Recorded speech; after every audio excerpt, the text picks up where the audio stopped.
One of the outlaws grabbed Eliza Marlowe's trunk and hurled it into the mud like it weighed nothing. Like she weighed nothing. "Please," she said. "There's a keepsake inside." "My baby's blanket. Just let me—" He hit her across the face with the back of his hand. She went down hard in the Wyoming dirt, and not one of the three men on horseback looked back as they rode away with everything she owned in this world. That was how Eliza Marlowe arrived in Red Hollow on her knees, in a torn dress, with a bruise spreading dark across her cheek and nothing left in her hands but the dust of a road that had taken everything from her. What happened next, the little girl, the quiet rancher, the three words that would rewrite all of their lives, is the kind of story that makes you stop and ask yourself, if that had been me, would I have been brave enough to stay? If this is your first time here, welcome. Hit that subscribe button and stay with me until the very end, because this story is only just beginning. And if you're watching from across the country or from somewhere on the other side of the world, drop your city or your country. In the comments, I want to see how far this story has traveled. Now let's go back to that autumn road and to the woman nobody in Red Hollow expected to matter.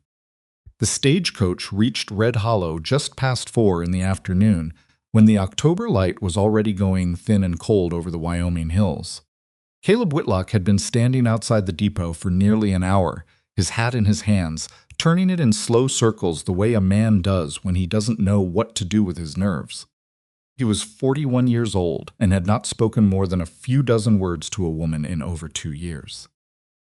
The last woman he had spoken to at any real length had been his wife, Clara, and she had been delirious with fever when she said her last ones. He still remembered exactly what they were.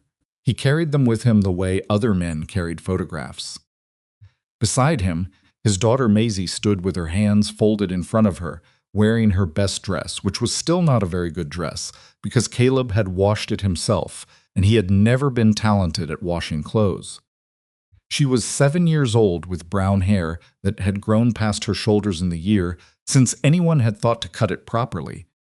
And she had her father's stillness about her, the kind of quiet that didn't come from shyness, so much as from having learned, very early, that some kinds of noise just made things harder. Caleb had written letters to 6 women over the course of the past year. Most had not written back. 2 had written once and then gone silent. One had been perfectly pleasant and then married a shopkeeper in Kansas City before the correspondence could go anywhere useful. And Eliza Marlowe of Columbus, Ohio, had written back every single time, promptly, in a small, careful hand that told him she was a woman who meant what she put on paper. He had not told her she was beautiful in his letters. He had not promised her a grand life. He had written what was true, that he had a working ranch, a daughter who needed someone steadier than a grieving father, and that he was not looking for someone to replace what he had lost, only someone willing to try to build something new from what remained. She had written back, "I am not looking to be replaced either. I think we understand each other." He had read that line 4 or 5 times before folding the letter and putting it in the tin box he kept on the shelf above his bed. The stagecoach came in loud and rolling, and 3 other passengers stepped down before her, a merchant, an older couple visiting family, and then there was a pause, just long enough for Caleb's stomach to drop. And then Eliza Marlowe stepped out of that coach and onto the dirt of Red Hollow, Wyoming. The first thing he noticed was the dress.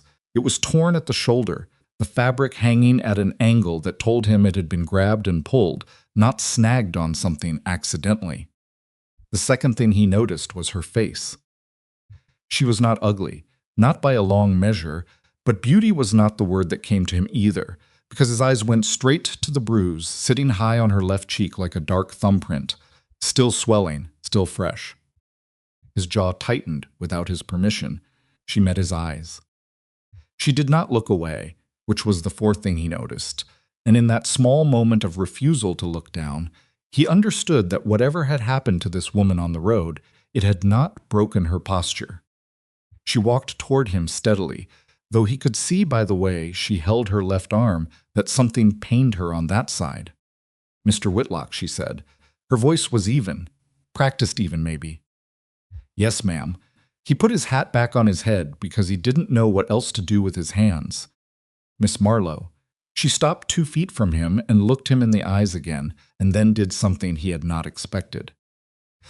She straightened up another half-inch, like she was bracing herself, and said, "I want to apologize to you before you say anything." He said nothing. He waited. 3 men stopped the coach about 40 miles back. They took luggage, money, what few valuables the other passengers had. I tried to hold on to my trunk. A pause. She took a breath through her nose. "I was not successful. I arrived to you with nothing, mister." "Whitlock, no clothes beyond what I'm wearing. No money. Nothing of practical value." She looked at him steadily. "You wrote that you wanted a partner, not a charity case, and I have arrived looking exactly like a charity case. And I think you have every right to put me back on the next coach east, and I would not hold it against you." Caleb stared at her. He could not have said exactly why the words hit him the way they did. Maybe because she hadn't cried telling him. Maybe because she had led with apology for something that wasn't her fault, and he recognized that impulse he had spent 2 years apologizing to his daughter for a fever he hadn't caused. Maybe because she was standing in a torn dress with a bruise on her face, and she was more concerned with giving him an out than with asking him for one. He opened his mouth. Maisie moved first. He felt it more than saw it, the small shuffle of boots beside him, the slight release of tension on the left where his daughter had been standing. He looked down, and Maisie was already 3 steps ahead of him, walking toward Eliza Marlowe with her hands at her sides and her chin up in that particular way she had of moving toward things that scared her, which was also the way she moved toward things she wanted. She stopped directly in front of Eliza and looked up at her. Eliza looked down. Something crossed Eliza's face that Caleb couldn't fully name, not pain exactly, but something adjacent to it, something that moved behind her eyes like a shadow behind glass and was gone before he could be sure he'd seen it at all. Maisie reached up and very carefully, with 2 small fingers, touched the bruise on Eliza's cheek. "That hurts," she said. "A little," Eliza said quietly. Maisie nodded, like that was the honest answer she had expected and appreciated. Then she took Eliza's hand, just took it, wrapped her small fingers around Eliza's and held on and turned back to look at her father. "Papa," she said, and then softer, "can she come home with us?" Caleb Whitlock stood in the dust of Red Hollow, Wyoming, looking at his daughter holding the hand of a woman he had never met, and felt something move in his chest that he had told himself 2 years ago he would never feel again. He put his hat on properly and cleared his throat. "Miss Marlowe," he said, "I have a buckboard and 2 reasonably decent horses. It's about an hour's drive to the ranch. If you're willing, I'd be glad of the company." Eliza looked at him. Something shifted very slightly around her mouth, not quite a smile, but the shape of one. "I'm willing," she said. The road to Broken Spur Ranch ran west through country that would have been beautiful if either of them had been in any condition to appreciate beauty, which mostly they weren't. Eliza sat on the buckboard seat with Maisie between her and Caleb, and Maisie had somehow produced a blanket from somewhere behind the seat and draped it over both their laps, without asking either of them if they wanted it, which was the first time Caleb realized that his daughter had opinions about how this was going to go. For the first half of the drive, none of them said much. Eliza held her left arm carefully and watched the countryside go past, and Caleb watched the horses and tried not to think about how strange this was, having a woman beside him again on this seat. The last person to sit on this seat beside him had been Clara, coming back from a supply run in July, the summer before she got sick. And she had been laughing about something he had said, and the sun had been in her hair, and he shut that thought down before it went anywhere useful. It was Eliza who spoke first. "How long ago did you lose her?" He glanced sideways. She was looking at the road ahead. 2 years and 4 months, he said. She nodded slowly. "I can tell by the way Maisie's hair looks that it's been a while." His jaw tightened. Not with anger, with the particular shame of a parent who knows they've let something slip and doesn't quite know how to explain that you can be a decent person and still miss things. "I know," he said. "I keep meaning to. I'm not criticizing you, Mr. Whitlock." He was quiet. "I'm saying I notice things," she said. and that one tells me she's been getting by mostly on her own in ways a 7-year-old shouldn't have to. He didn't answer that because he couldn't argue with it, and he was too honest to try. My husband passed 18 months ago, she said then, without him asking. Lung fever. My son, he was 14 months. He went 6 weeks before his father. The buckboard went over a rut, and Maisie shifted it and leaned sleepily against Eliza's side without quite waking, and Eliza glanced down and then very carefully adjusted her arm to make a better cradle for the girl's head. The gesture was so automatic, so completely unthought about, that Caleb had to look away. I'm sorry, he said. I didn't put it in the letters to get your sympathy, she said. I put it there so you'd know that I understand what loss like this does to a person. And to a house. He thought about that for the rest of the drive. Broken Spur Ranch was not a pretty place in October. The summer had been dry, and the fence nearest the road needed mending, and the house itself, a solid, practical, joyless structure, was exactly what it looked like, which was a place where a man and a child had been keeping themselves alive without much attention to anything that wasn't strictly necessary. Eliza stood in the doorway of the kitchen and looked at it without speaking. Caleb stood behind her and felt, for the first time, genuinely ashamed of what he'd been living in. Not because it was dirty he kept it clean enough, but because clean and alive were different things, and this kitchen had not been alive in 2 years, and it showed. I know it needs work, he started. It needs a fire, she said. And something cooking in that pot. She looked at the cold wood stove and then looked at him. Do you have flour? Yes. Lard? Yes. Then let me make biscuits, she said, and we can talk about the rest of it later. He set the fire. She found her way around the kitchen with the careful efficiency of someone learning a new instrument, opening cabinets quietly, noting what was where, without commenting, adapting.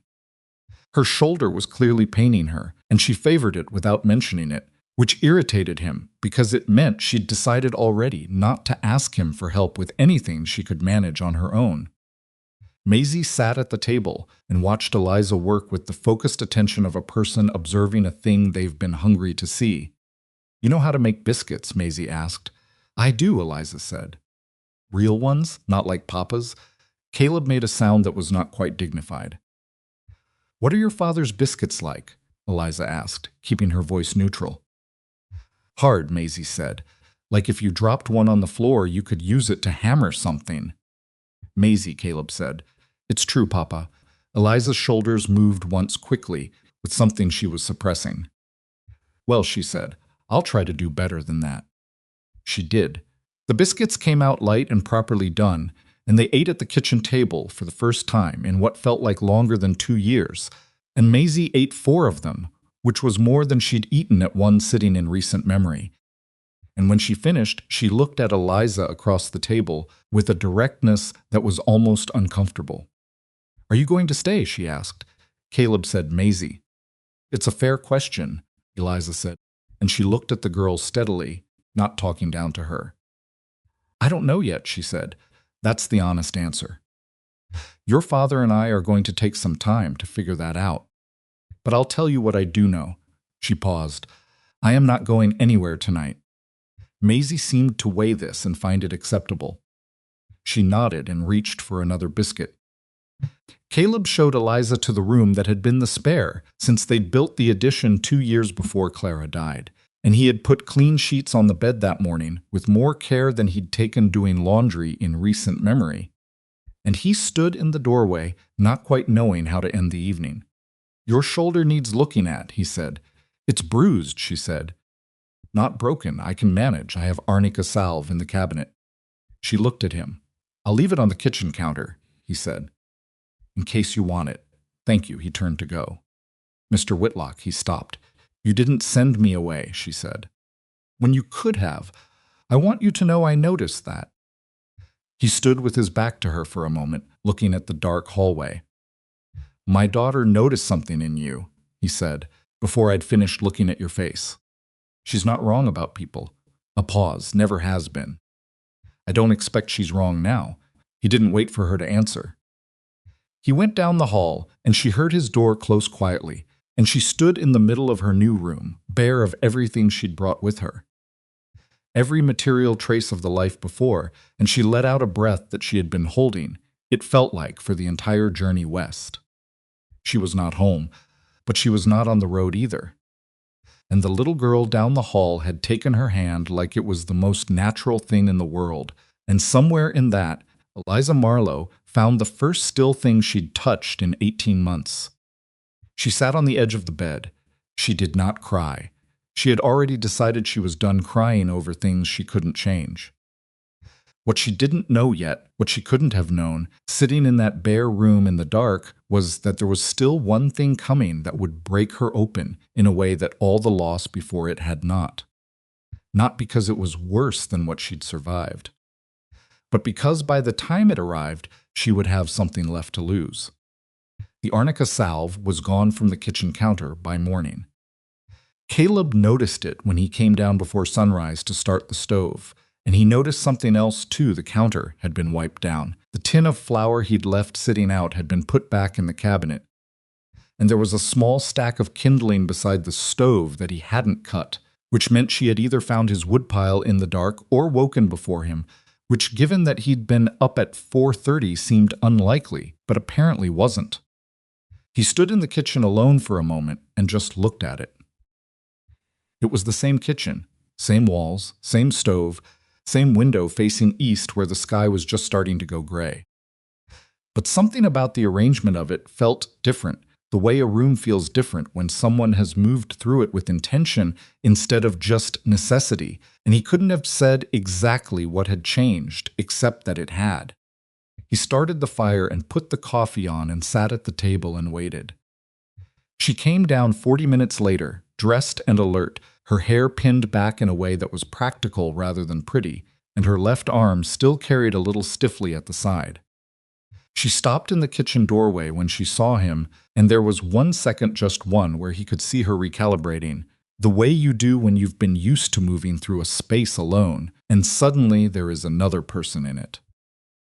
"Coffee's ready," he said. "Thank you." She moved to the stove and found a cup without asking where they were kept, which meant she'd taken inventory the night before.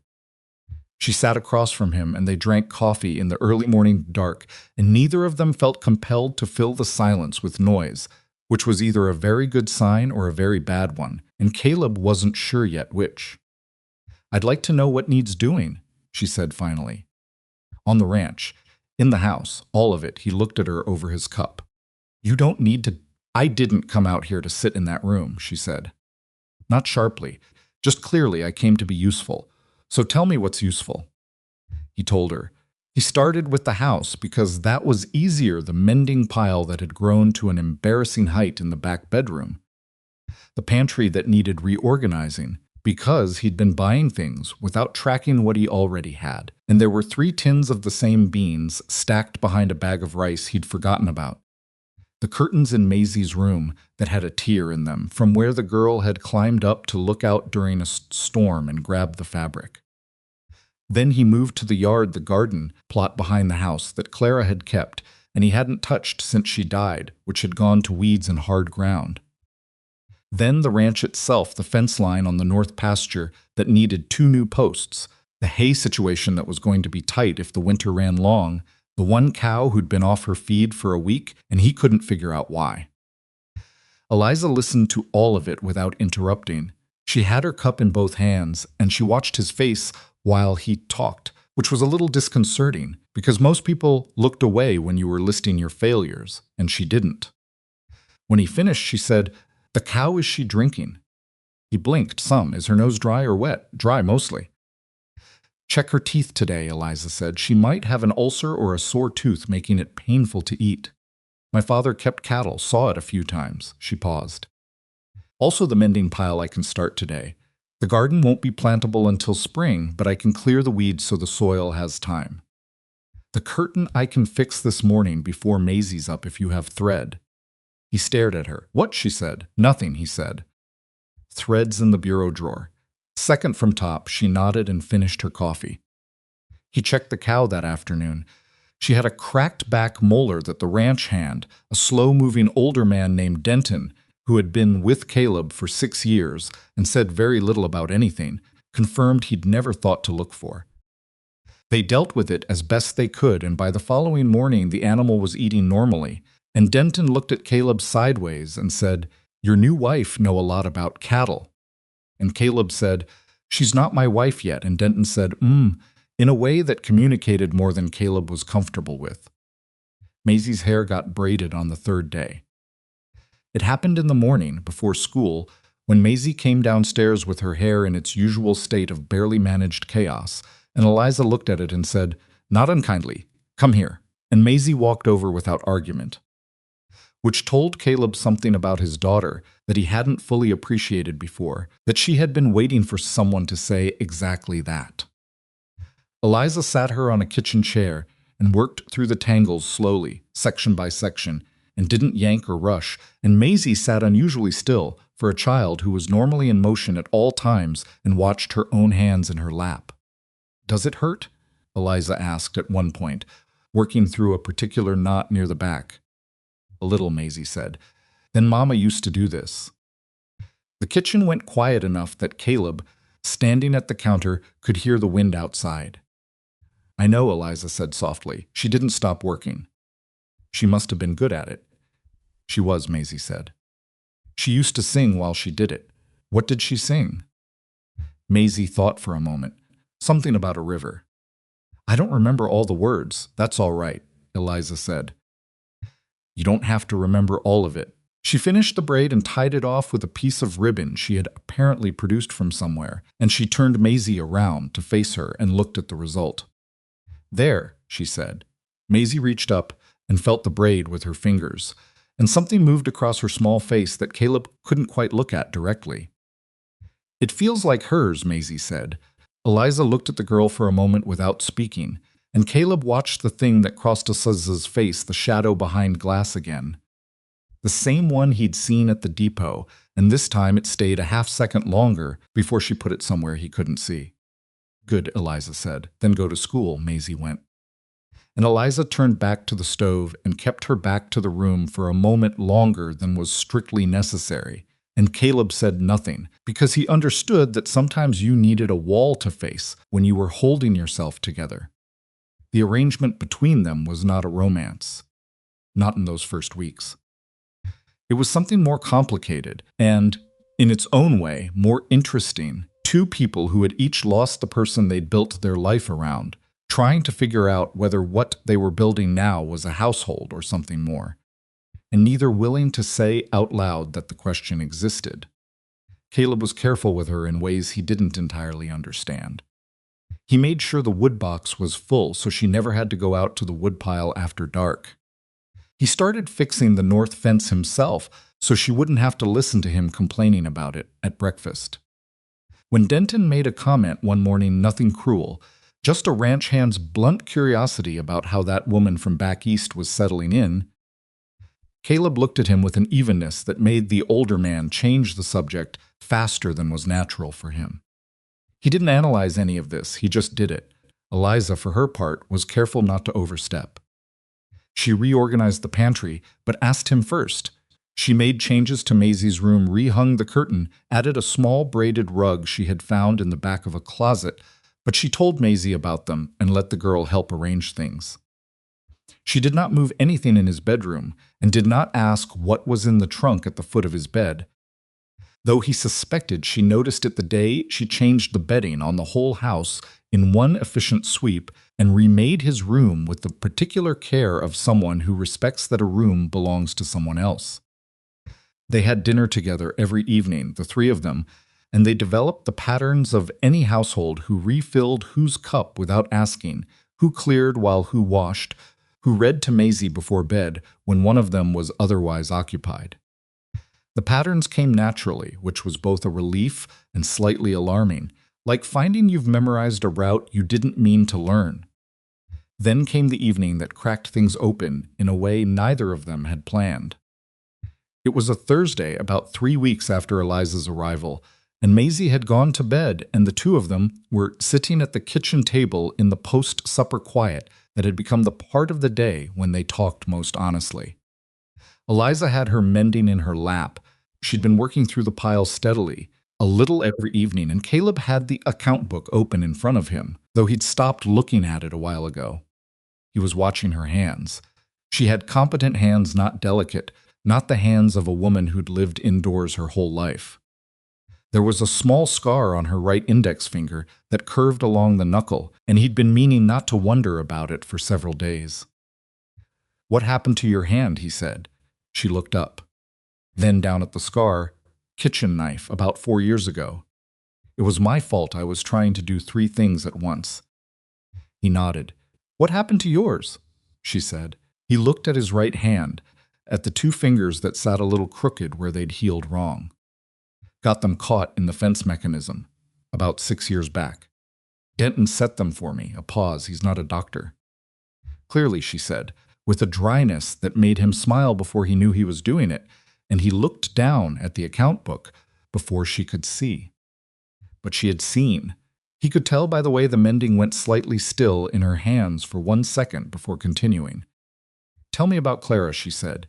He went very still. She kept her eyes on the mending. "You don't have to. But you've been carrying her around in this room all evening, and I figure it's easier to just talk about her than to keep pretending I don't notice." He sat with that for a moment. "She was funny," he said finally. That's the thing people forget when someone dies. They remember if a person was kind or good or hardworking, but the funny goes first. Clara was funny in this quiet way. She'd say one sentence that would sit there for a second and then hit you all at once, and she'd already be on to the next thing. He paused. "Maisie does it too. I notice it every time." Eliza nodded slowly, still looking at her work. "She didn't complain," he said. Even at the end, she was more worried about Maisie than herself. "She made me promise things." He stopped. "I'm not sure I've kept all of them as well as I should." "Like what?" "Like making sure Maisie knew she was someone worth knowing." He said it quietly, looking at the table. "Clara thought that grief would make me pull back." "From Maisie, she wasn't wrong." He paused. "I've tried. But I know there are days she sees me look at her, and I'm seeing someone else, and I don't know if a 7-year-old can understand that or just feels it as something wrong." Eliza was quiet for a long moment. "She understands more than you think," she said. "And she loves you in a way that makes room for the grief. Kids are better at that than adults." He looked at her. "You know that from my son," she said. It was the first time she had said the words without prefacing them, without the buffer of explanation or history. "Just my son, like he was a present thing." Caleb said nothing. He waited. "He was small," she said, 14 months. He had his father's nose and my mother's eyes, and he was starting to walk that march, just starting to get the idea of it. And I used to." She stopped. Her hands had gone still in her lap. "I used to stand across the room and hold out my arms, and he'd come for me like he'd been walking his whole life. A breath. He was sick for 10 days. Then he wasn't there anymore." The fire popped in the stove, and Thomas, my husband, he blamed himself. He'd been the one out in it in January, the cold. He had a cough already, and then Samuel got sick, and Thomas kept saying it was his fault that he'd brought it in. He didn't eat right for weeks. She was looking at her own hands now. He was gone by September, chest finally, a pause. The doctor said his heart had been weakened. I think his heart had been broken. Caleb looked at this woman sitting in his kitchen in the lamplight, with her mending still in her lap, and he felt something that was not pity. It was nothing like pity, but something more like recognition. The specific recognition of someone who has stood in the same country, even if not on the same ground. "You didn't put all of that in the letters," he said. "No," she agreed. "Why?" She considered. "Because I didn't want you to answer out of sympathy. I wanted you to answer because the arrangement made sense." She looked up at him. "There's a difference between a man who writes to a widow because he feels sorry for her and a man who writes to a widow because he needs someone steady." "And you needed someone steady too," he said. "I needed somewhere I could matter," she said. Which was what she'd told him that first day, but here in the kitchen at night, it landed differently. I had been in my sister's house for 6 months. She was kind. Her husband was patient, but I was as a guest in someone else's life. I was taking up space that wasn't mine. She straightened slightly. I don't want to take up space that isn't mine. He looked at her for a long moment. You braided my daughter's hair, he said, and told her it felt like her mother's. And you turned back to the stove so she wouldn't see your face. Eliza went very still. You are not taking up space that isn't yours, he said. She looked at him and her jaw moved once, tightly, and she looked back down at the mending, and when she spoke again, her voice was even, but only just. Thank you, she said, for saying that. Neither of them said anything else for a while. The fire settled and the wind came up outside, and Maisie made the small sound she made in her sleep that Caleb had memorized years ago and Eliza now recognized, and they sat together in the kitchen until the lamp burned low. Red Hollow was a small town with a long memory and a short tolerance for uncertainty, which meant that the arrival of Eliza Marlowe had been the primary topic of conversation in at least 3 separate establishments within 48 hours of the stagecoach's arrival. Caleb knew this. He had lived in Red Hollow his whole adult life, and he understood that the attention came from a place that wasn't entirely cruel people. In small frontier towns watched each other closely, because watching was often the difference between a neighbor surviving and not. But he also understood that attention had edges, and some of those edges were not particularly kind. The first time he took Eliza to town was 2 weeks after her arrival, a supply run on a Saturday morning. Maisie came along because she always did, and she walked between them down the main street with a proprietary air that was both touching and slightly comic, as though she had decided the situation and was prepared to defend it. The looks they got were not subtle. Mrs. Pendleton from the dry goods store found 3 separate reasons to come to the counter while they were there, her eyes going from Caleb to Eliza and back again with a thoroughness that was almost professional. Old Frank Dawes, sitting outside the feed store as he did every Saturday, watched them cross the street and called out Caleb. "That your Eastern woman?" And Caleb said, "That's Miss Marlowe," and kept walking. And Eliza did not break stride or look over, though he could see by the slight set of her jaw that she had heard. It was a woman named Helen Marsh who was both the most pointed and, unexpectedly, the most useful. Helen ran the post office and knew everything that came in and out of Red Hollow, including letters, and she was not a cruel woman, but she was a direct one in a way that did not always account for timing. She came out from behind the counter when Eliza went in for her mail. Eliza had given her sister's address to forward and looked at Eliza Marlowe with the frank appraisal of someone who has already made up her mind that she is going to make her opinion known. "You're the mail-order bride," she said. "I'm Eliza Marlowe," Eliza said. "You came with nothing, I heard." "You heard correctly." "The bruise is fading," Helen said, looking at Eliza's cheek. "It tends to do that," Eliza said. There was a pause, and then Helen Marsh did something that surprised everyone, including apparently herself. She leaned on the counter and dropped her voice and said, "My cousin came out to Wyoming the same way. 8 years ago, she wrote wonderful letters about a man she'd never met, and when she got here, it turned out the letters had been more wishful than accurate." She paused. "Caleb Whitlock is not that kind. His first wife was my friend. He treated her well, and he took her death hard, and I want you to understand I will be watching how this goes." Eliza looked at her for a moment. "That seems fair," she said. Helen Marsh's expression shifted, fractionally, toward something that might eventually become approval with enough time. "Your mail's not in yet," she said. "Come back Thursday." November arrived, and with it the particular cruelty of Wyoming weather, which did not ease in it, arrived all at once.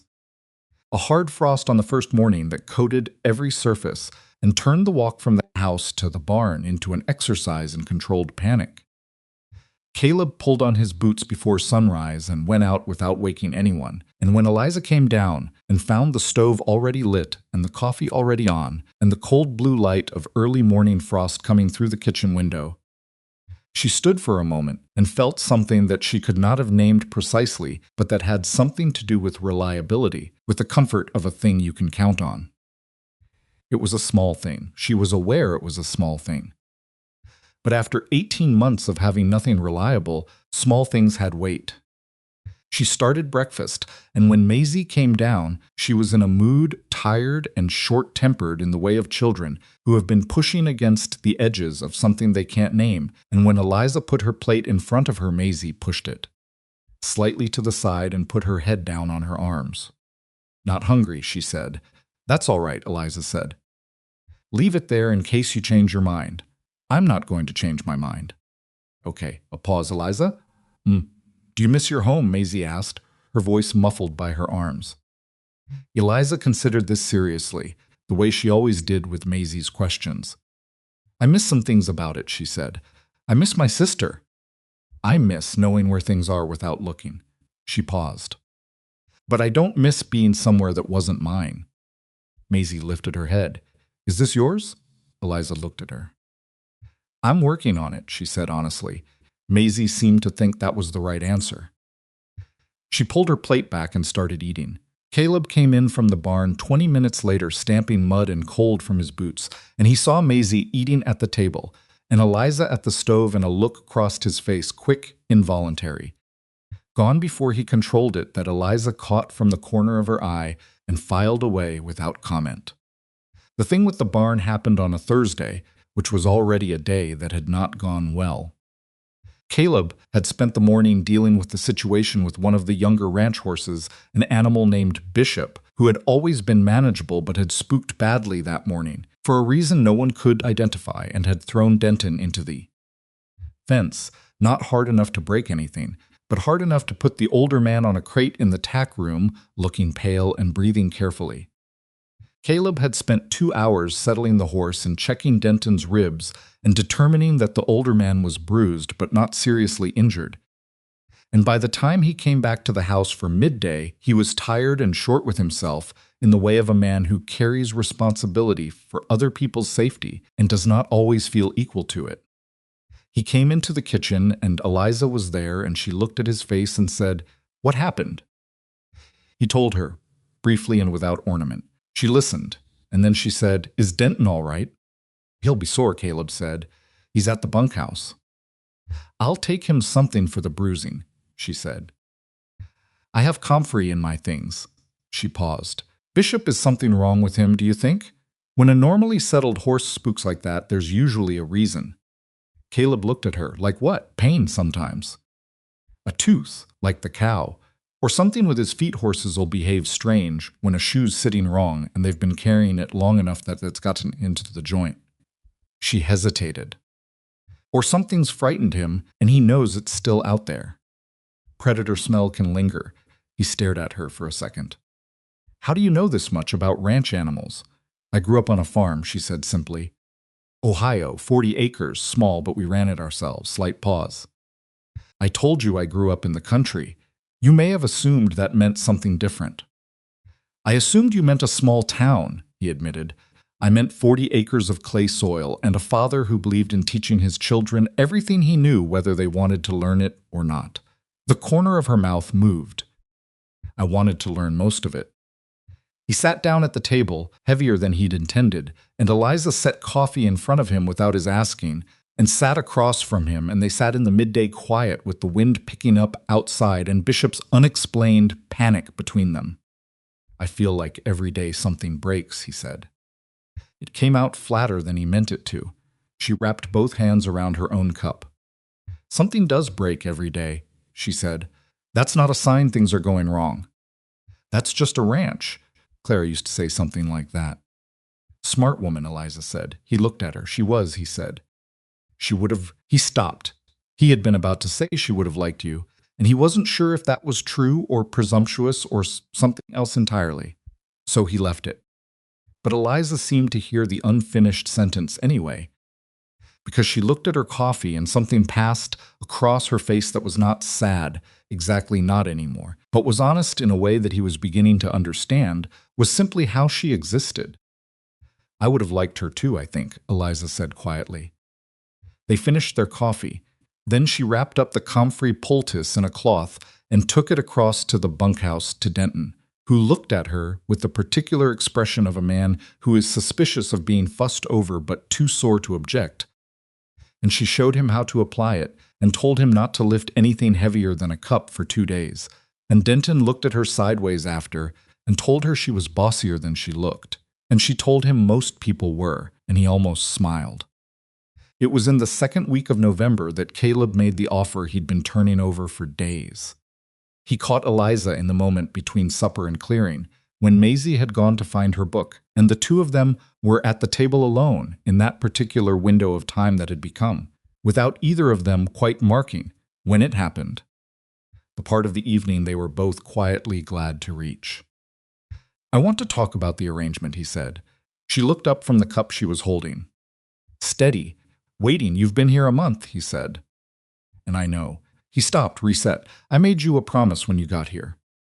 That you'd have your own room and your own choices and time to decide if this was something you wanted to do." He kept his eyes on the table.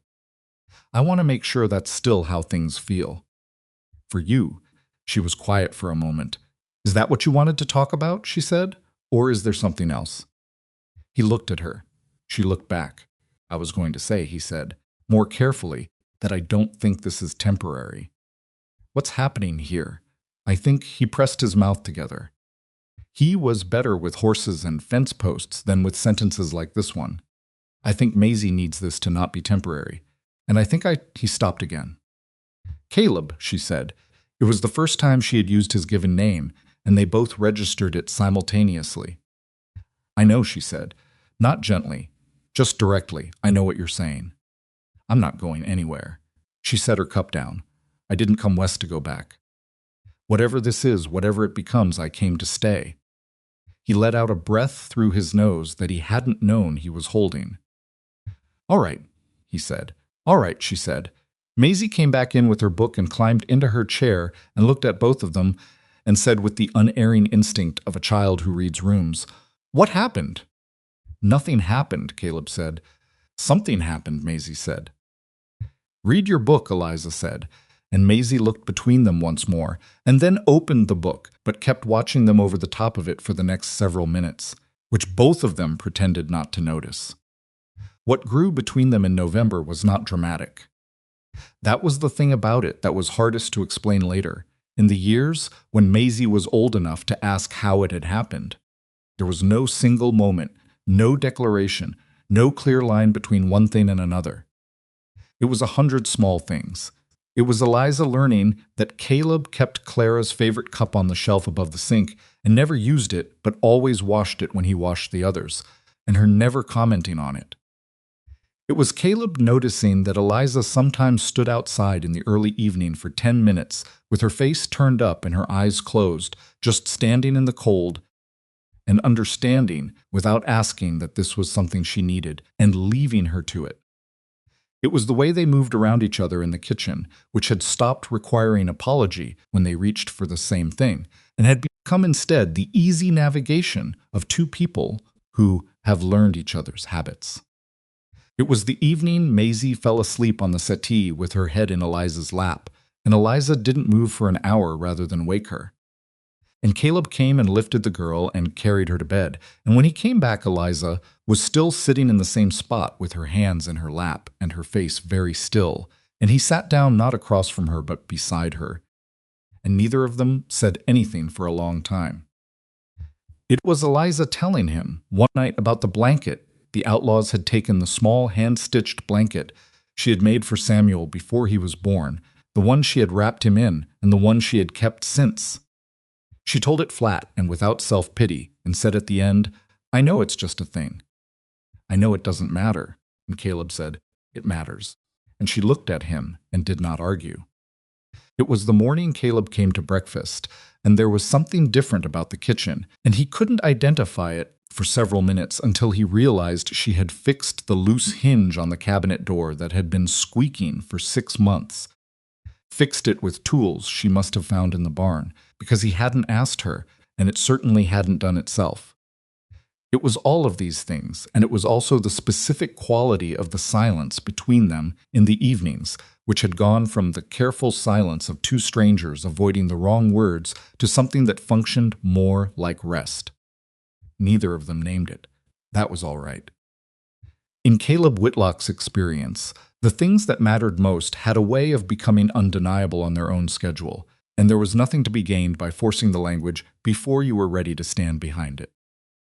He was not ready yet, but he was getting there, and winter, which had always been the hardest season at Broken Spur Ranch, was just beginning. The storm came on a Sunday. Caleb had been watching the sky since Friday, the way a man watches something he's seen before and doesn't like the look of that particular shade of yellow-gray at the horizon. That meant the weather coming wasn't going to be polite about it. He'd spent Saturday moving the cattle to the lower pasture where there was better windbreak, had Denton reinforced the barn doors, stacked extra wood on the porch until the stack nearly reached the eave. Eliza had watched him work with the focused attention she brought to anything she was learning, and by afternoon she'd started her own preparations without being asked, filling every large pot and pitcher with water, bringing in the root vegetables from the cold storage so they wouldn't freeze solid in the ground, pulling extra blankets from the chest in the back bedroom, and airing them by the stove. Maisie had wanted to help, and they'd let her, mostly because keeping her busy kept her from asking questions about whether the storm was going to be bad, which it was, and they both knew it. By Sunday morning, the sky had gone the color of old pewter, and the wind was doing that low, constant thing that didn't howl so much as lean pressing against the walls of the house with a patience that was more frightening than noise. Caleb made one last run to the barn before the snow started and came back with his beard already frosted and his jaw set in the way Eliza had come to recognize as his version of controlled worry. "It's coming fast," he said, stomping his boots at the door. "We're not going anywhere for at least 2 days, maybe 3. Eliza nodded. "I've got enough to feed us for a week," she said. "Don't worry about that." Maisie looked up from the table where she'd been doing her sums. 3 days? Her eyes went wide with the particular delight of a child who has just learned she won't have school. "Finish your arithmetic," Eliza said. Maisie looked at her sums. "I already finished. Then start them again and check your work." Maisie made a sound that was technically not a complaint and looked back at her paper, and Caleb caught Eliza's eye across the room, and she looked back at him with the completely level expression she wore when she was quietly amused by something, and he looked away before his face did something undignified. The snow started at noon. By 2 o'clock, they couldn't see the barn from the kitchen window. The first 2 days of the storm were, in their strange isolated way, among the easier days Broken Spur had seen in months. They were trapped, but they were warm, and there was something about the enforced stillness the world reduced to these walls, this fire, these 3 people, that loosened things that the regular business of living tended to keep tight. Maisie finished her arithmetic and then demanded stories, and they took turns Caleb telling her about the summer he'd spent as a young man trail-driving cattle north through country that no longer existed the way he remembered it. Eliza telling her about her father's farm in Ohio and the summer the creek flooded, and they'd had to move the chickens into the kitchen for 4 days, which delighted Maisie beyond reason. They played cards in the evenings. They ate well. Eliza made a beef stew on the first night that Denton, who'd made it to the house before the storm closed in and was sleeping in the back room rather than risk the bunkhouse, declared was the best thing he'd eaten since his wife died 12 years prior, which was Denton's highest possible form of praise. Caleb noticed in those 2 days things he might have missed in the regular motion of ranch life. He noticed the way Eliza organized her thinking out loud. When she was working through a problem, she'd go quiet first, and then say something halfway, and then pause, and the full thought would come out a minute later, complete. He noticed that she had a habit of tucking her left thumb into her fist when she was at rest, which he thought might be connected to the shoulder the outlaws had injured, some residual protective instinct. He noticed that she was better at losing at cards than he was, which was not a high bar but was still a thing worth noting. He noticed that she laughed differently when she thought no one was watching, freer, quicker, with less of the careful management she sometimes applied to her own expressions. Maisie said something ridiculous on the second evening about the proper way to cheat at cards, and Eliza laughed before she could stop it, and it transformed her face so completely and briefly that Caleb looked at the table. The third day was when Maisie got sick. It started the way those things always started, slowly enough that you could convince yourself it was nothing. Maisie was quieter than usual at breakfast, which was easy to attribute to the storm's ongoing confinement wearing on her. She ate less than normal, which Eliza noticed but didn't remark on. By mid-morning, she was on the settee with a blanket pulled up, despite the fact that the house was well heated, and when Eliza passed by and put a hand to her forehead, she stopped moving entirely. Her hand stayed there for 1 second, 2, 3. She took it away and straightened up and went to the kitchen and stood at the counter with her back to the room. Caleb was mending a bridle at the table. He looked up. "How high?" he said. She didn't ask him how he knew. "High enough to watch," she said. Her voice was steady. Deliberately steady, which was different from naturally steady, and he heard the difference. He set the bridle down. Eliza turned around, and her face was composed and professional in a way that was right now faintly frightening, because he had learned her face well enough to know that this particular quality of composure cost her something. "The roads are buried," she said. "I know. Doc Harwell is 12 miles east." "I know that too." She held his eyes. "I've done this before," she said. "I know how to manage a fever. I know what to watch for. If it's just a fever, a winter fever, nothing more, I can handle it." A pause. "I need you to trust me." He looked at her for a long time. He thought about Clara. About the fever that had come on fast and gone faster, too fast for anything to be done, and the particular helplessness of standing beside a bed with nothing in your hands. He thought about every winter for the past 2 years when Maisie had gotten so much as a sniff and he'd sat outside her door with a clock, counting. "I trust you," he said. Eliza's approach to the fever was methodical in a way that was somehow both calming and hard to watch, because the care she was taking made the seriousness of it undeniable. She stripped the extra blankets off Maisie, which made the girl protest weakly, and replaced them with a single lighter one. She made up a cooling cloth from water she kept at room temperature, not cold. She explained to Caleb carefully, never cold. Because cold would make the body fight harder and drive the fever up, and she applied it to Maisie's forehead and the back of her neck and her wrists, rotating them steadily. She made a thin broth and got Maisie to take small sips every half hour, whether she wanted to or not, with the patient, immovable persistence of someone who has learned that this particular fight is won in small increments. Maisie was miserable, and she showed it, which was, as Eliza told Caleb quietly in the kitchen, actually a decent sign. "When they stop complaining is when you worry more," she said. "She's complained at you 4 times in the last hour," he said. "I know. It's good." She was washing the cooling cloths in the basin, wringing them efficiently. "Keep the fire steady, not hotter. Steady, I need the room temperature even." She glanced at him. "And there's dried willow bark in my medicine kit. The small tin. Can you get it?" He got it. She made a weak tea from it and got Maisie to drink it, which took negotiation, because Maisie had opinions about the taste and expressed them clearly. "It's terrible," Maisie said. "Yes," Eliza agreed. "It tastes like bark. It is bark. Why would anyone?" "Drink it, Maisie." Maisie drank it, grimacing with her whole face, and Eliza held the cup and waited. And when the girl finished, she took the cup and said, "Good," and smoothed the blanket once. And Maisie's hand came out from under the blanket and grabbed Eliza's wrist. "Don't go far," she said. "I'm not going anywhere," Eliza said. She didn't. Caleb kept the fires that first night.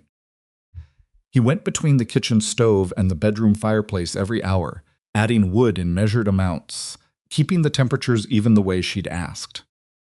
He brought Eliza fresh cloths when she needed them and took away the used ones and kept the broth warm on the stove and did everything that could be done that was not the thing she was doing. Because the thing she was doing required her hands and her eyes and her knowledge and not his. And he was a practical enough man to recognize when standing back was the right kind of help. But watching was its own kind of hard. He sat in the chair in the corner of Maisie's room for stretches of an hour, watching Eliza work, and he had the strange double exposure sensation of seeing 2 rooms at once, this one and the one 2 years ago. Different house. Same smallness of firelight, Same terrible arithmetic of a fever that wouldn't come down fast enough. He had been useless in that room. He had stood at Clara's bedside and felt the complete inadequacy of his hands, of everything he knew, and in the end all he had been able to do was hold hers. He was not useless now, because Eliza had given him the parts he could manage, but he still knew the feeling underneath. The specific fear that lives in the body, that no amount of practicality fully quiets. Around midnight, Maisie's fever spiked. Eliza felt it before the girl showed it. She'd been checking with her palm every 20 minutes, a slight press to the forehead and the side of the neck, and when she felt the change she didn't announce it, but her movements went faster, more precise, and Caleb was up from the chair before she said anything. More cloth, she said. Cool, not cold. Go, he went. She repositioned Maisie, got her sitting up slightly against the pillow, spoke to her low, and even while she worked, not quite reassurance, not medical instruction, something between. Maisie was half awake and unhappy, and kept wanting to pull the blanket up, and Eliza kept, gently and firmly, keeping her from it. I'm cold, Maisie said. I know, Eliza said. You feel cold, but you're not. You're hot. Your body's confused right now. I want to be warmer. I know you do. I need you to be patient with me. I don't feel good. I know. Eliza's voice hadn't changed pitch or speed. It was the voice of someone who has learned to put all the feeling into the steadiness rather than away from it. You're going to feel better. It takes time. How much time? A pause, very brief. Sometime. I'm going to be right here while you wait. Caleb came back with the cloths, and she applied them without looking up, her hands moving with the efficiency of someone who has done this before, who knows the sequence, who has paid in the hardest currency for this particular knowledge. He stood in the doorway.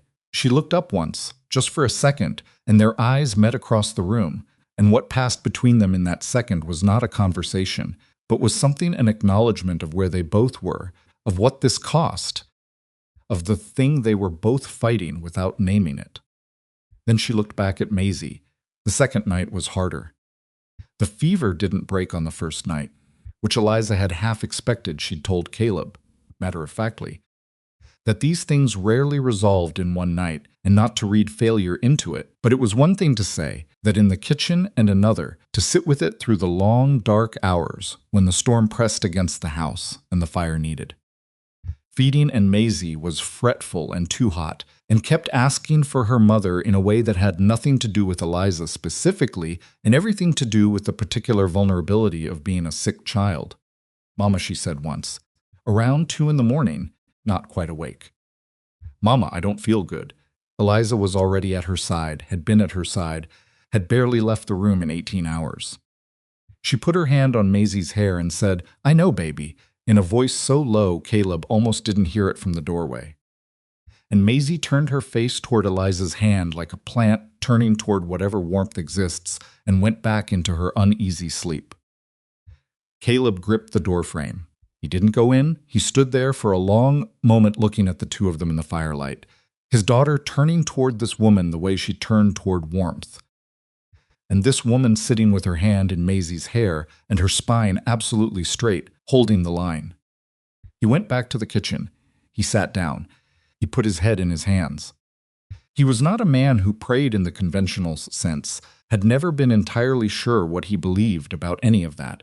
But sitting at the kitchen table at 2 a.m. with the storm outside and Maisie's fever on the other side of that wall, he found himself doing something that was close enough to it, a directed and desperate hoping, aimed nowhere in particular, that the woman in that room had enough left in her for this. He thought about what she had told him. Samuel, 14 months, just learning to walk, gone in 10 days. Thomas, following 6 months later, broken in a way that had nothing to do with his lungs.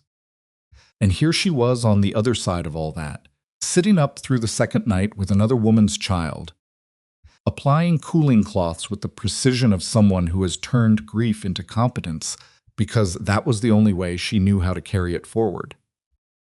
He got up and made coffee and took a cup to the doorway of Maisie's room and set it on the small table near the chair without saying anything, and Eliza glanced at it and nodded once without taking her eyes off the girl, and he went back to the kitchen and kept the fires.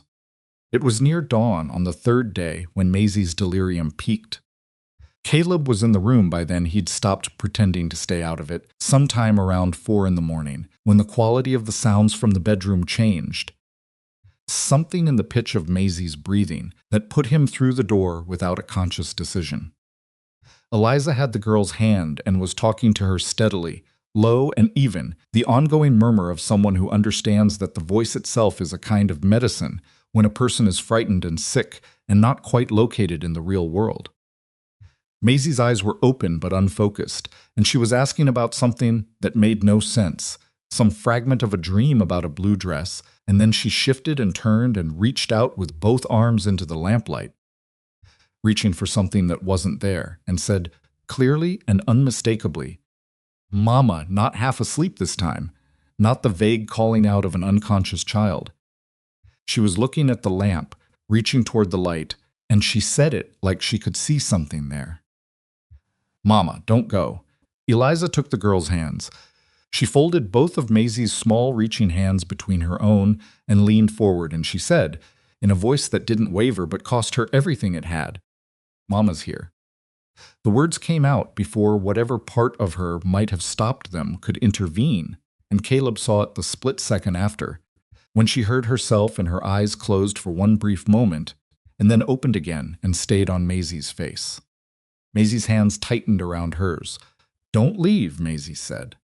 "I'm not leaving," Eliza said. "I'm right here. I'm not going anywhere." The girl's breathing slowed. Her eyes drifted closed. Her grip on Eliza's hands loosened, not because she let go, but because her body was easing, and the shallow, too-fast quality of her breathing in the past hour was changing. And Eliza felt it in the small hands she was holding, in the subtle shift of the girl's body. The fever was breaking. It was not instant. It was the gradual, unmistakable turn of the tide, first a slight damp at the hairline, then the quality of Maisie's color changing by degrees, then the breathing that went from shallow and too fast to something slower and more natural, and then the girl was simply sleeping, properly sleeping, and the terrible arithmetic of the past 2 days had come out right. Eliza sat without moving for a long time after. Caleb was against the wall, and he watched her sitting there in the lamplight with his daughter's hands in her lap and the dawn coming gray and cold through the frost-edged window, and he watched her realize that it was over, that Maisie was going to be all right, and he watched what that realization did to her. She didn't collapse dramatically. Nothing like that. She simply came apart very quietly in the way of someone who has been holding a structure together by force and feels the moment when it's safe to put it down. Her shoulders dropped first, then her head came down, and her forehead went to Maisie's blanket, and her whole frame moved with the first breath she took that wasn't measured and controlled. She wept without sound. Not for Maisie. Maisie was going to be fine. She understood that now with the certainty of experience. She wept for Samuel, who had not been fine, who had reached for her on a night very much like this one, and whose hand she had held when they stopped moving, and she wept for all the nights since, when she had been empty of the things she hadn't known. She still had until a 7-year-old in Wyoming had reached for her in the dark, and she had answered. Caleb did not move for a moment. Then he crossed the room and he knelt down beside her, and he put his hand on her back, not tentatively, not with the uncertain touch of a man worried about overstepping, but solidly. The way you put your hand on the back of someone who needs to know there's a wall behind them. She didn't speak. He didn't speak. He stayed there until the shaking stopped, and then a little longer, and Maisie slept on beside them in the gray dawn light, breathing steadily, her small face finally peaceful. Maisie woke at mid-morning, weak and cross and very hungry, which Eliza announced was an excellent sign with a matter-of-factness that was so sudden after the hours before that it almost made Caleb laugh. "She wants eggs," he said, coming from the bedroom doorway. She said it's the only thing she wants. "We have eggs," Eliza said. She was at the stove, her back to him, and her voice was even and practical, and the only indication that anything had happened in that room was the very slight careful way she was holding herself, a fraction more deliberate than usual. She had washed her face and pinned her hair and resumed moving through the kitchen with her ordinary efficiency, And if he had not seen what he had seen in the pre-dawn dark, he might have thought she was simply a woman making eggs. He did not pretend that nothing had happened. But he also did not press it, because he understood that Eliza dealt with the hard things by moving through them and out the other side, and that standing still to examine them too long was not how she managed. "You didn't sleep," he said. "I'll sleep tonight," she said. "Eliza." She turned to look at him. He stood in the kitchen doorway and looked at her and said quietly, "I know what that cost you." She held his gaze for a moment.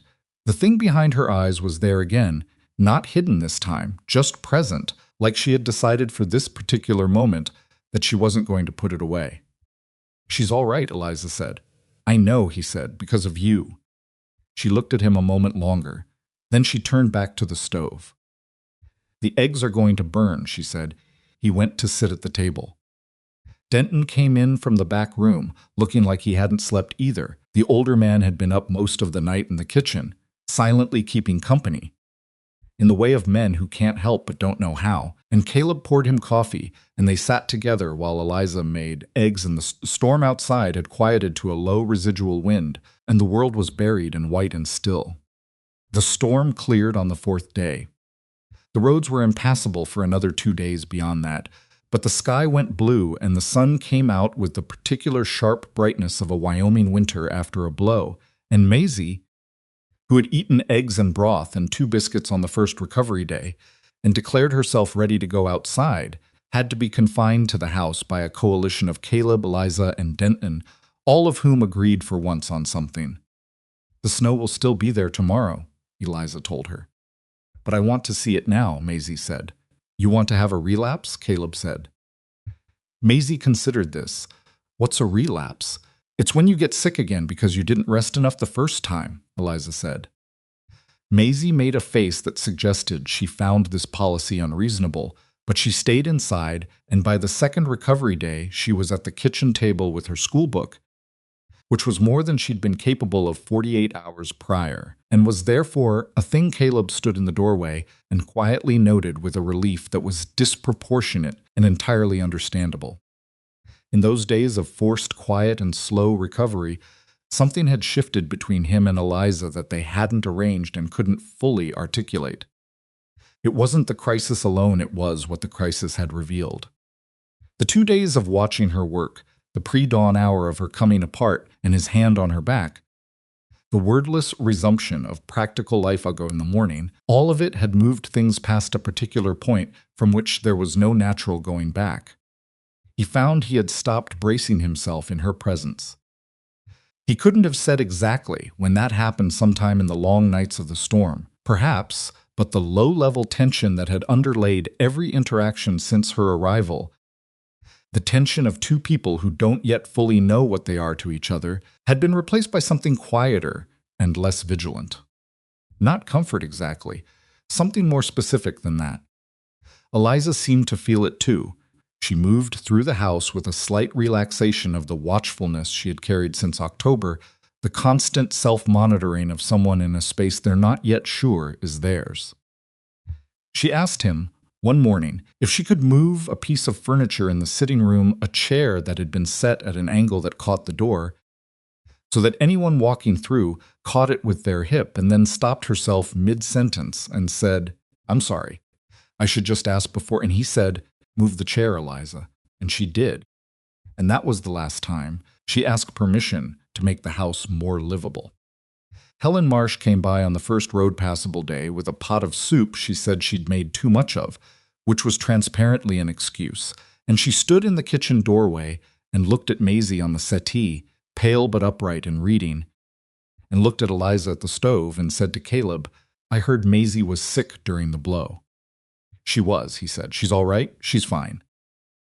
Helen looked at Eliza again. "Doc Harwell's wife told me you had training back east." Eliza glanced over from the stove. "I had experience," she said.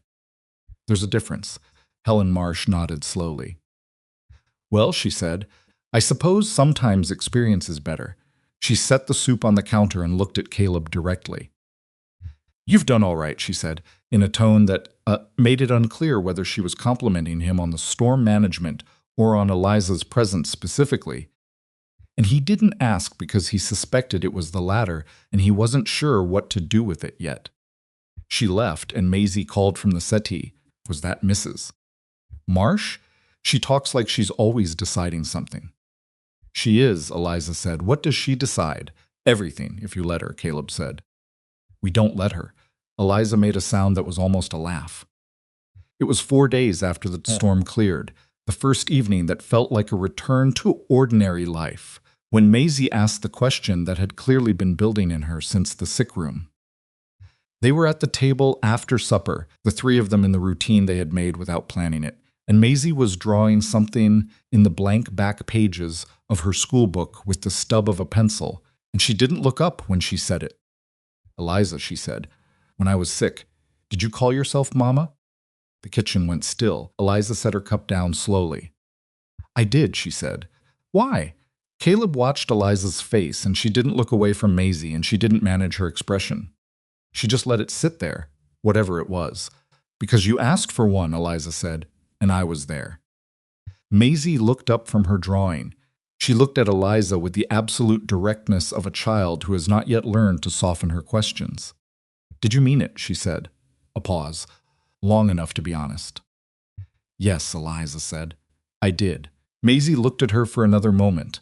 That particular 7-year-old appraisal that was more thorough than most adults managed, and then she looked back down at her drawing.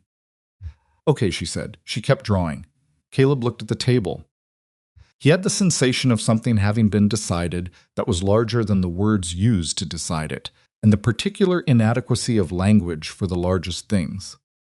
He looked at Eliza. She was looking at Maisie with an expression on her face that she had stopped trying to conceal. It was not the shadow behind glass anymore. It was simply her face. Grief and love occupying the same space, which was, he had come to understand, not a contradiction, but the truest possible portrait of a person who has lost something large and found something else worth carrying forward. Outside, the Wyoming night was clear and cold, and the stars were so numerous and bright they looked manufactured. The fire settled in the stove. Maisie's pencil moved. And at the table in the kitchen of Broken Spur Ranch, 3 people sat in the particular quiet of a shared life, not pretending it was simple, not pretending the past hadn't happened, but present. All 3 of them in the only moment they actually had. The days after the storm had a different quality to them. Not softer exactly. Wyoming in December didn't do soft but changed, the way light changes after a long rain, sharper and more defined at the edges. Broken Spur Ranch was buried under 2 feet of snow that was going to stay until March, whether anyone had opinions about it or not. And the work of a winter ranch went on the way it always did, which was to say relentlessly and without sentiment. There were animals to feed and water to break ice from, and fence line to check on snowshoes and firewood that consumed itself faster than seemed mathematically possible. But something in the house had shifted, and they all felt it, and none of them mentioned it directly, which was perhaps the most honest way of acknowledging it. Maisie had stopped watching Eliza with the careful attention of a child assessing whether a person was going to stay. She watched her now the way she watched her father, with the casual, unguarded attention of someone who has stopped wondering and simply accepted. She asked Eliza things without preamble. She complained to her without softening at first. She climbed into the chair beside her in the evenings and leaned without asking. These were not large gestures, but Caleb understood them for what they were. Because he'd spent 2 years watching his daughter hold everything at a careful distance, and he recognized the specific weight of a child who had finally put something down. For his own part, Caleb was navigating something he didn't have a clean map for. He had been married before. He knew what it felt like to love a woman, not in the early, uncertain way, but in the settled present way that comes from years of shared life, from knowing someone's habits and failings and still reaching for their hand. That knowledge was still in him. It didn't go away when Clara died. And now here was this other woman, competent and guarded and funny, in a way she didn't always mean to be, who turned toward walls when she was holding herself together and had spent 2 nights defeating a fever with the practical precision of someone who had already paid the worst price for failing to do so, and he was finding. with an honesty he couldn't entirely argue with, that the feeling he had when he came in from the cold and she was in the kitchen was not nothing. He didn't say this. He wasn't ready to say it, and more relevantly, he wasn't sure she was ready to hear it. Because Eliza Marlowe was a woman who had organized herself very deliberately around not needing anything she hadn't earned. And walking up to that organization and asking it to shift was a thing that required timing as much as courage. So he waited, and he watched, and he kept the woodbox full and let her move the furniture and said her name in the way you say someone's name when you've stopped being careful about how often you say it. The letter came in January, which was when the roads were passable again in a limited way enough for the mail rider to get through once a week, half frozen and bad-tempered, which Red Hollow accepted as a reasonable trade. Eliza collected it on a Tuesday, and Caleb was in the barn when she came back from town, and he knew something was different when she came through the kitchen door because she didn't take her coat off immediately the way she normally did. She stood in the kitchen with the letter in her hand and her coat still on, and Maisie looked up from her schoolwork and said, "What's that?" And Eliza said, "Letter from your Aunt Ruth." And Maisie said, "Your sister." And Eliza said, "Yes," and put it in her apron pocket and took her coat off and hung it and went to the stove. Caleb came in an hour later and she had not opened it yet. He didn't say anything about that. After supper, after Maisie was in bed, she opened it at the kitchen table. He was across from her with the account book, and he watched her read without appearing to watch, which he had gotten reasonably good at. Her face didn't change much while she read, a slight tightening around the eyes at one point.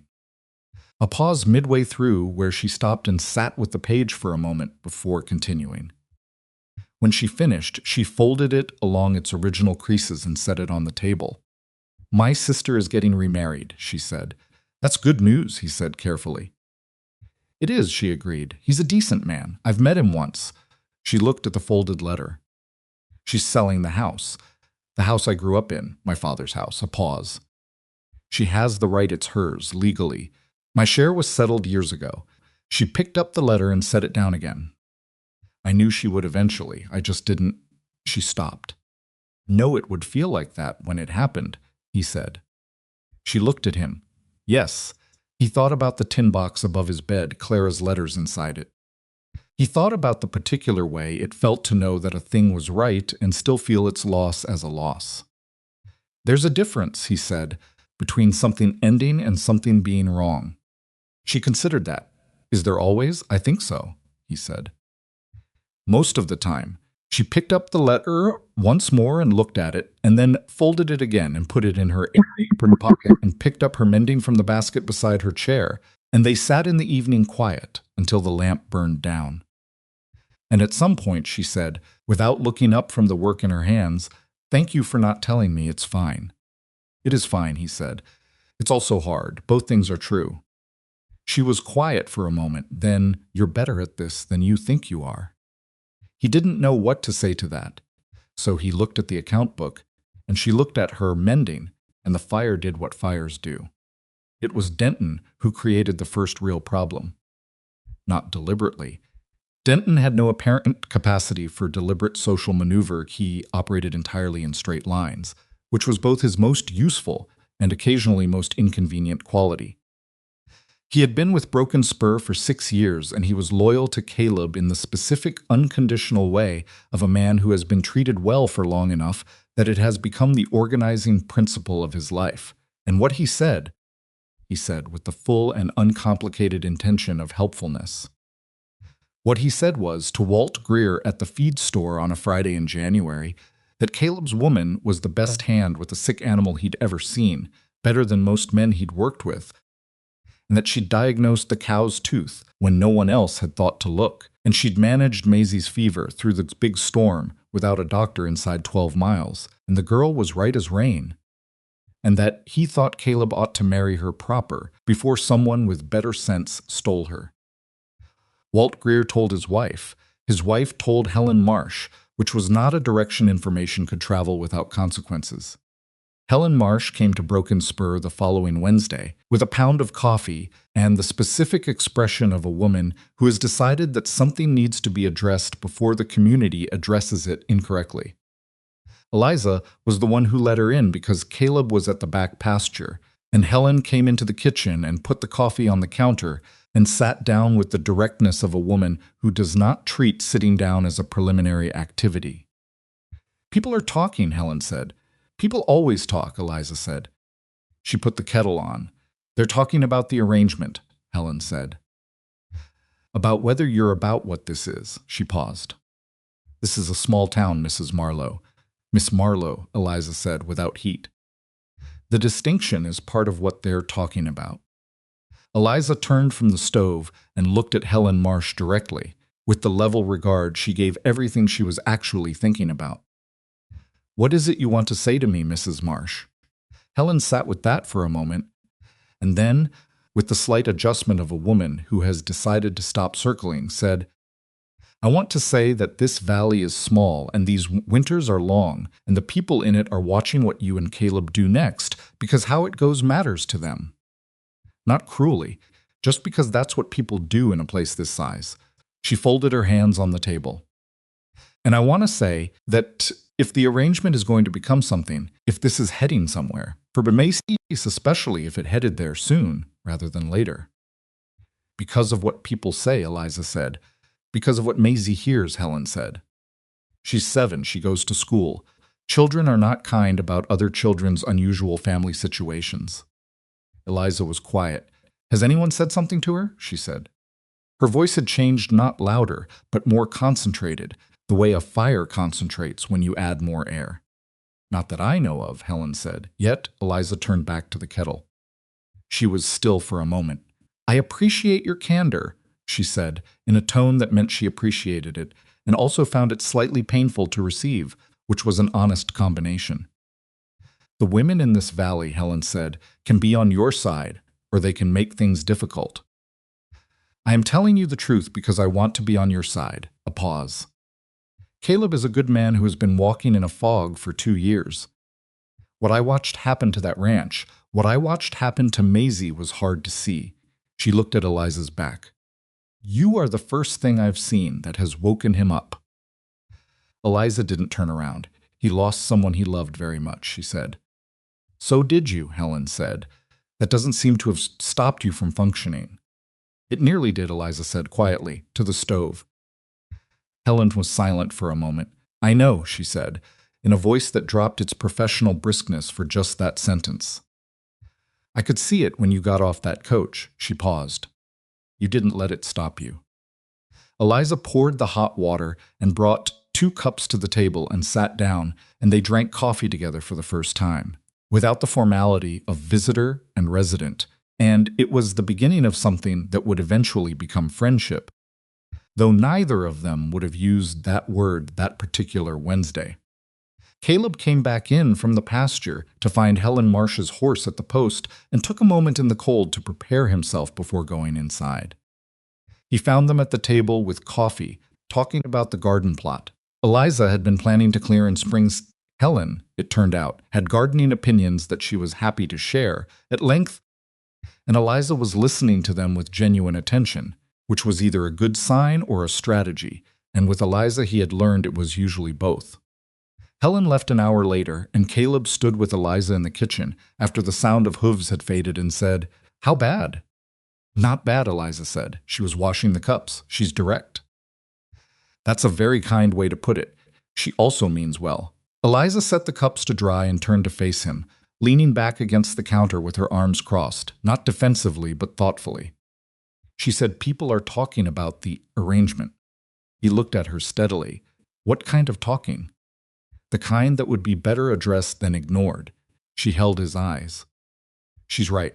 You know she's right." He did know.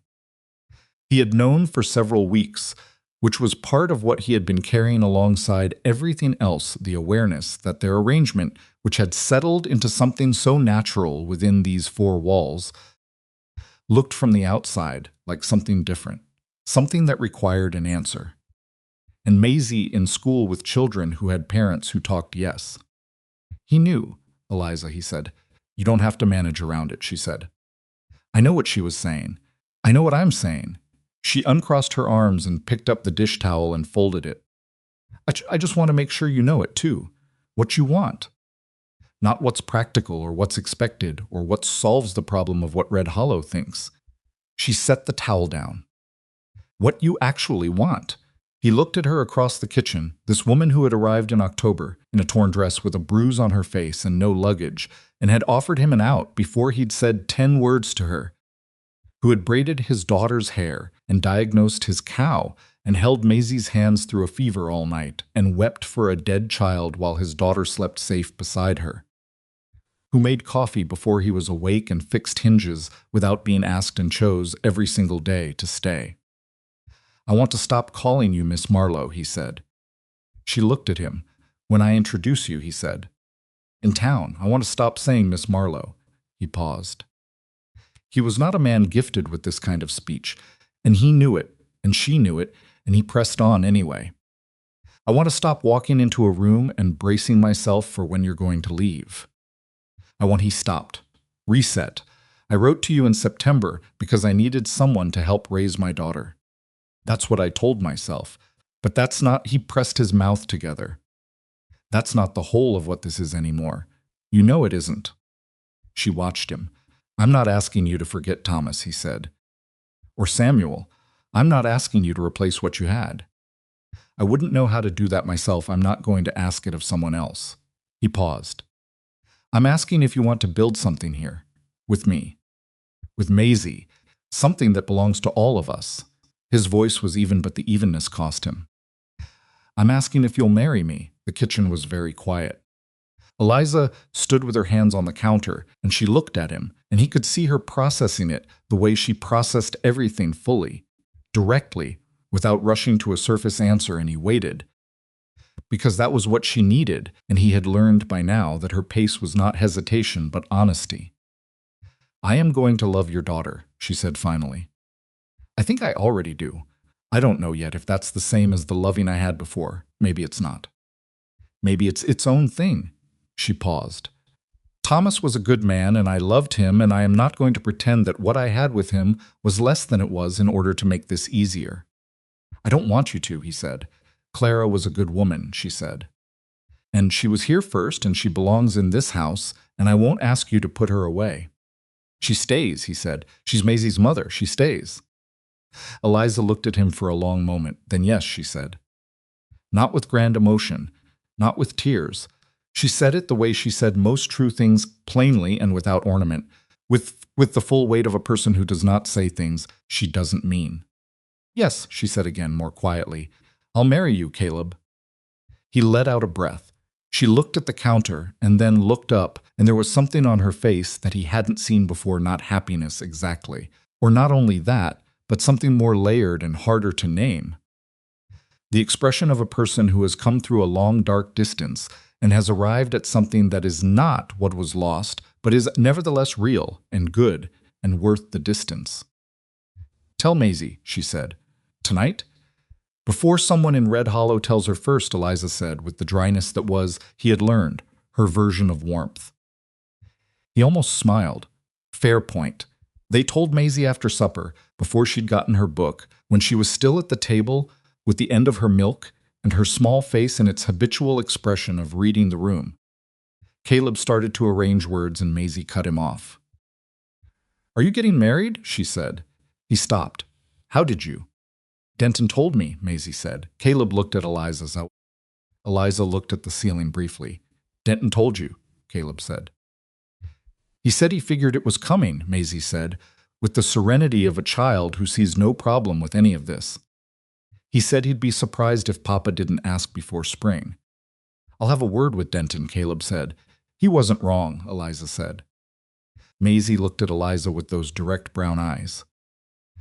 Are you going to be my mother? She asked. Not hopefully, not anxiously, just clearly, as though she was asking a practical question she needed the answer to. Eliza looked at her. I am going to be here, she said. Every day. I am going to braid your hair and make you drink bark tea when you're sick and argue with you about your arithmetic and be here, a pause. What you call that is up to you. Maisie thought about this with visible seriousness. I think I'll call you Mama Eliza, she said finally. Because I don't want to mix it up. Mama was Mama. You're Mama Eliza. Something moved across Eliza's face, swift and real. That's fine, she said. Good. Maisie finished her milk and pushed back from the table. Can I get my book now? Yes, Caleb said. His voice had gone slightly rough, which he was managing. Maisie climbed down from her chair and went to find her book, and Caleb and Eliza sat at the table in the aftermath of that and didn't speak for a moment because there wasn't much that needed to be added. The weeks between the asking and the wedding were not uncomplicated, because they rarely are. There was the practical matter of Eliza, having no family close enough to attend her sister Ruth in Ohio, wrote back with a warmth that was genuine but a distance that was geographical, and though Eliza said she didn't mind, Caleb saw her read Ruth's response twice in the kitchen and then fold it with a particular care that told him she minded more than she said. He didn't push it. He understood that some griefs didn't need to be pulled out into the light to be real. There was the matter of telling people in town, which meant another trip to Red Hollow that was nothing like the first, because this time they arrived as something rather than as a question, and the difference was felt. Helen Marsh, who seemed to have already known, produced a practical and slightly overpowering response involving a women's gathering at her house that Eliza was invited to and attended with the contained wariness of a person walking into territory they haven't fully mapped. She came back with 3 recipes she hadn't had before, and a headache and the information that most of the women in Red Hollow had decided to find the whole arrangement reasonable, which was not precisely warmth, but was considerably better than the alternative. There was the matter of Eliza's room. She had been in the spare room since October, which had been the right arrangement for October, and was now a question, not a scandalous one. There would be no scandal. They were getting married, but a logistical and emotional one that neither of them addressed directly for about 2 weeks. The house was not large. There were his room, Maisie's room, the spare room, and the back room where Denton slept in winter. Whatever came next was a thing that required decisions. It was Eliza who raised it at the kitchen table one evening with the same practical directness she brought to the loose barn hinge and the cow's bad tooth. We should talk about the rooms, she said. He had been waiting for this. Yes, I know Clara's things are in the trunk, she said. I'm not asking you to move them. I'm not asking you to change anything about the room if you don't want to. She kept her eyes on him. I just need to know what you want, so I can figure out what I want. He thought about this honestly. There are some things I'd like to keep, he said. Her photograph, the quilt her mother made. He paused. The cup on the shelf. All right, Eliza said. He stopped. I think it's time, he said, to make room for something else. Not because she's gone, because she would have understood that being gone isn't the same as being forgotten. Eliza looked at him for a long moment. She knew you well, she said. She did, he said, better than I knew myself most times. Then she knew you'd figure it out eventually, Eliza said, with the particular dryness that still occasionally startled him into something close to a laugh. He did laugh briefly, and it felt the way. Laughing felt when you've been guarding against it for too long, like something releasing in the chest. She would have liked that about you, he said. That you do that. Eliza's expression went quiet and honest. You've said something like that before. Almost, I know, he said. I mean it. She nodded once. They rearranged the room over the following weekend, the two of them and Maisie, who had opinions about everything and was not shy about sharing them. Clara's photograph went on the shelf above the bureau where it could be seen. The quilt stayed folded at the foot of the bed. The cup remained on the kitchen shelf exactly where it had always been, and Eliza washed it when she washed the others, just as Caleb had always done. The trunk went into the back room, not out of the house. Some things were not for putting away, only for placing where they could rest. The morning of the wedding came in on a cold blue day in late February when the snow was still deep, but the sky had gone the particular color that meant spring was not yet here, but was no longer entirely a rumor. Maisie had been awake before anyone, which was evident from the sounds she made getting herself dressed without asking for help and the slightly uneven result that she presented at the kitchen door at 6 in the morning. Buttons done in the wrong order, hair doing whatever it wanted. Eliza fixed the buttons. She braided the hair. She tied it with the blue ribbon she had bought specifically, and Maisie put her hand up to feel it and did the thing with her face that she did. "Am I beautiful?" Maisie asked. "Considerably," Eliza said. "Is that better than pretty?" "Different," Eliza said. Pretty is how a person looks. Beautiful is how they are. She turned Maisie around to face her. "You are both, but the second one more than the first." Maisie considered this. "Papa says I look like Mama." "You have her eyes," Eliza said. "I can tell from the photograph." Maisie looked at her. "Does that bother you?" The question, asked with complete seriousness by a 7-year-old who genuinely wanted to know, sat in the kitchen for a moment. "No," Eliza said, and meant it. "It makes me glad." Because her eyes were worth keeping. Maisie seemed satisfied with this and turned back to the mirror and looked at her braid. Caleb appeared in the kitchen doorway in his good shirt, which he had pressed himself the night before with the specific care of a man who understands that some occasions require the extra effort. He looked at his daughter in her blue ribbon and his almost wife at the mirror, and something happened in his face that he didn't bother managing. "Ready," he said. Eliza turned from the mirror. She was wearing a dress she had made herself in the weeks since January, cut from fabric. Helen Marsh had helped her select and sewn in the evenings after Maisie was in bed, a deep blue gray that was not elaborate but was precise and considered, the dress of a woman who knows what suits her and makes no apology for also wanting to look like herself on her own wedding day. She was not Clara. She had never tried to be. She was Eliza Marlowe, who was about to become Eliza Whitlock, who had come west in a torn dress with a bruise on her face and nothing in her hands, and had turned out to be carrying more than anyone, including herself, had understood. "Ready," she said. Maisie took her hand and Caleb held the door. The ceremony was simple, in the way of frontier weddings, where the practical and the meaningful were generally the same thing. Judge Alderman said the words. The people of Red Hollow, who had come more than Caleb expected, which meant either that Helen Marsh had been busy or that small towns have their own version of wanting things to go right, stood in the cold and bore it without complaint. Maisie stood beside Eliza through the whole of it, which had not been arranged but which no one, seeing it, would have thought to change. When it was done and the words were said and the thing was legal and real, Helen Marsh was the first to come forward, and she took Eliza's hands and looked at her and said, without elaboration, "Good." Eliza looked back at her. "Good," she agreed. The reception afterward at the Marsh house was warm and loud and somewhat disorganized in the way of frontier gatherings, and Maisie ate too much of the cake that misses. Alderman brought, and was neither sorry nor quiet about it, and Denton stood in the corner with his hat in his hands and said almost nothing, which was his highest form of contentment, and Caleb stood beside Eliza in the noise and the warmth and felt, for the first time in 2 years and 4 months, like a man standing beside something rather than in front of a space where something used to be. He didn't say that to her. It was the wrong time for that kind of sentence.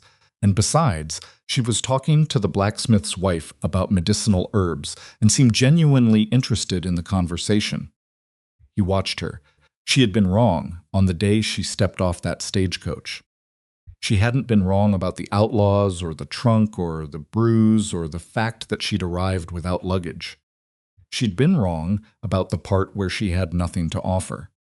She had been carrying things she didn't know she had. And this valley, cold and hard and unforgiving as it was, had turned out to be exactly the right ground for what she carried to grow. Spring came to Broken Spur Ranch the way it always did in Wyoming, not all at once, but in arguments. A warm week followed by 3 days of late snow, mud that froze overnight and thawed by noon. The cattle restless with it, the horses skittish, the ground unable to commit to any one thing for more than a few days running. It was not a gentle season.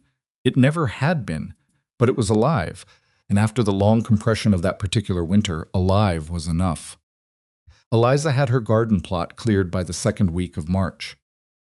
She'd started in February, on the warmer days, breaking the frozen crust with a mattock she'd found in the barn, and working through the hardened soil in sections, methodical and unhurried, the way she did everything that required patience over force. Caleb had offered to help, and she'd said yes, without the reflexive self-sufficiency that had characterized her first months. She said yes, the way a woman says it, when she's stopped keeping score of what she owes and what she's owed. And he came out on Saturdays, and they worked together in the cold without much conversation, and it was, he thought, one of the more honest things he had done in recent memory. Maisie supervised from the fence, which meant she offered opinions at regular intervals, and occasionally came down to move a single rock before returning to her post. That rock was in the wrong place, she told Eliza after one such expedition. Is that so? Eliza said. You would have hit it with the mattock. Would I? Probably, Maisie said, with the authority of someone who has not held a mattock but has watched one being used for 20 minutes. You're welcome. Eliza looked at Caleb over Maisie's head. He was looking very deliberately at the ground. She turned back to the soil. Thank you, Maisie, she said with perfect seriousness. I don't know what we'd do without you out here. Maisie climbed back onto the fence, satisfied.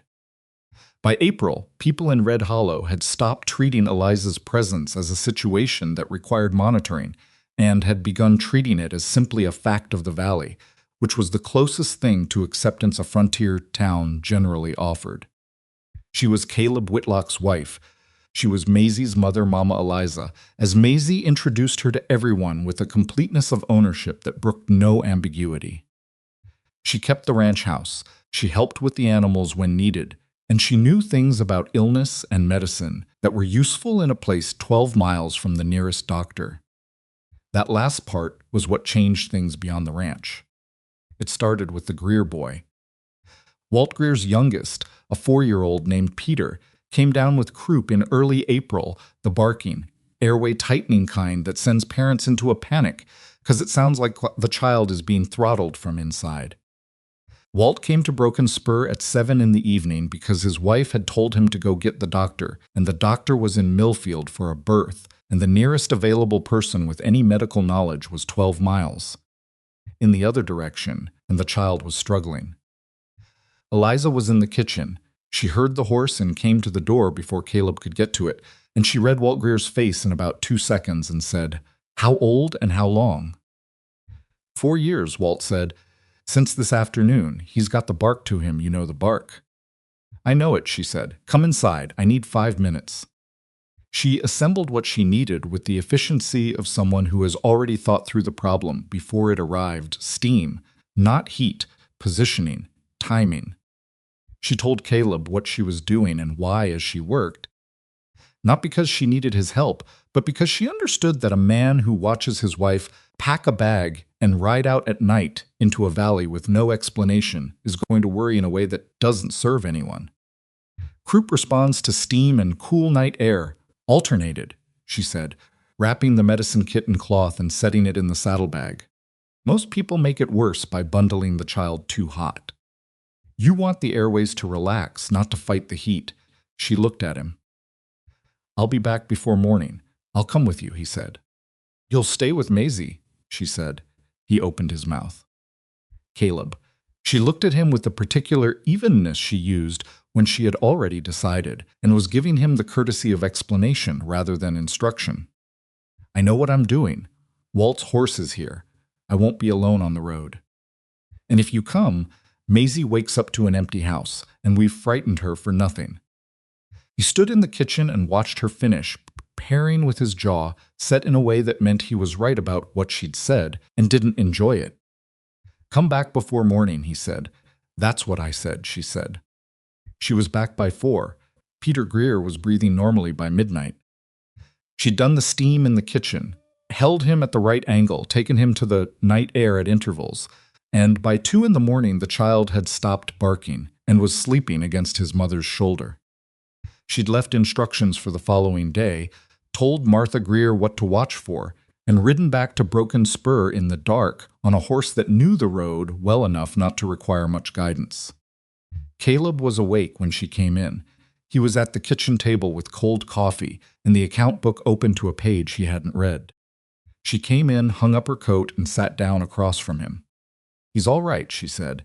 He nodded. She looked at the cold coffee. "Go to bed," she said. "You have the fence line tomorrow." "I know what I have tomorrow," he said. She looked at him. He looked back. This was a thing they had not yet learned to navigate cleanly, the specific disagreement between a man whose instinct was to go with her and a woman who needed to know she could go alone. It was not the last time they would have it, but it was the first, and they were both still learning the shape of it. "I'm not reckless," she said. "I know, and I came back." "You said you would. Then what is it?" He was quiet for a moment, honestly trying to articulate it. "I spent 2 years not being able to do anything," he said. "When Clara was sick, when Maisie's fever spiked during the storm. Standing in a doorway with nothing in my hands." He looked at the table. "I know you can handle yourself. That's not what it is." She looked at him. "It's that you're someone I don't want to lose," he said. Plainly, without decoration, the kitchen was very quiet. "I know," she said after a moment, just as plainly. They sat with that for a minute. Outside, the April darkness was softening at the edges, the gray that comes before morning. "Next time," he said, "let me at least saddle the horse." "I saddled it myself," she said. "I know," he said. "Humor me." She looked at him with a not-quite smile that was her version of concession, and then got up and poured the cold coffee out and put the kettle on for something hot. And they sat together in the early morning kitchen and didn't talk about it anymore, because some things, once said, don't need to be expanded on. By May, she had been to 4 other homesteads in the valley. Word traveled the way it did in a place where distance made every resource precious, not through announcement, but through the specific grapevine of women talking, of men at the feed store mentioning in passing that Caleb Whitlock's wife knew what she was doing with a sick child, of Helen Marsh saying to anyone who would listen that there was no reason to lose 3 days to a trip for the doctor when the problem was one Eliza could handle. Eliza managed her own reaction to this with some difficulty. She hadn't come west to be a healer. She had come to build a house and raise a child and be somewhere she could matter.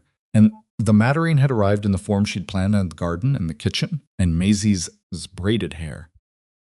The medical piece was something else, something that lived alongside the plan rather than inside it, and it took her some adjustment to understand that it wasn't a disruption of the life she was building, but an extension of it.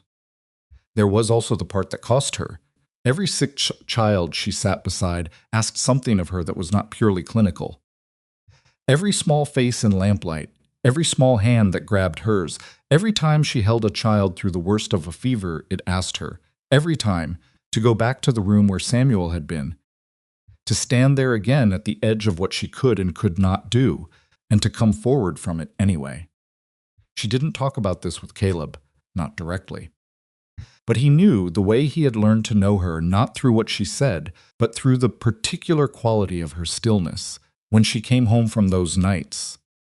The way she would stand outside for her 10 minutes in the early morning before coming in, her face turned up, and he would leave her to it and have the coffee ready when she came inside.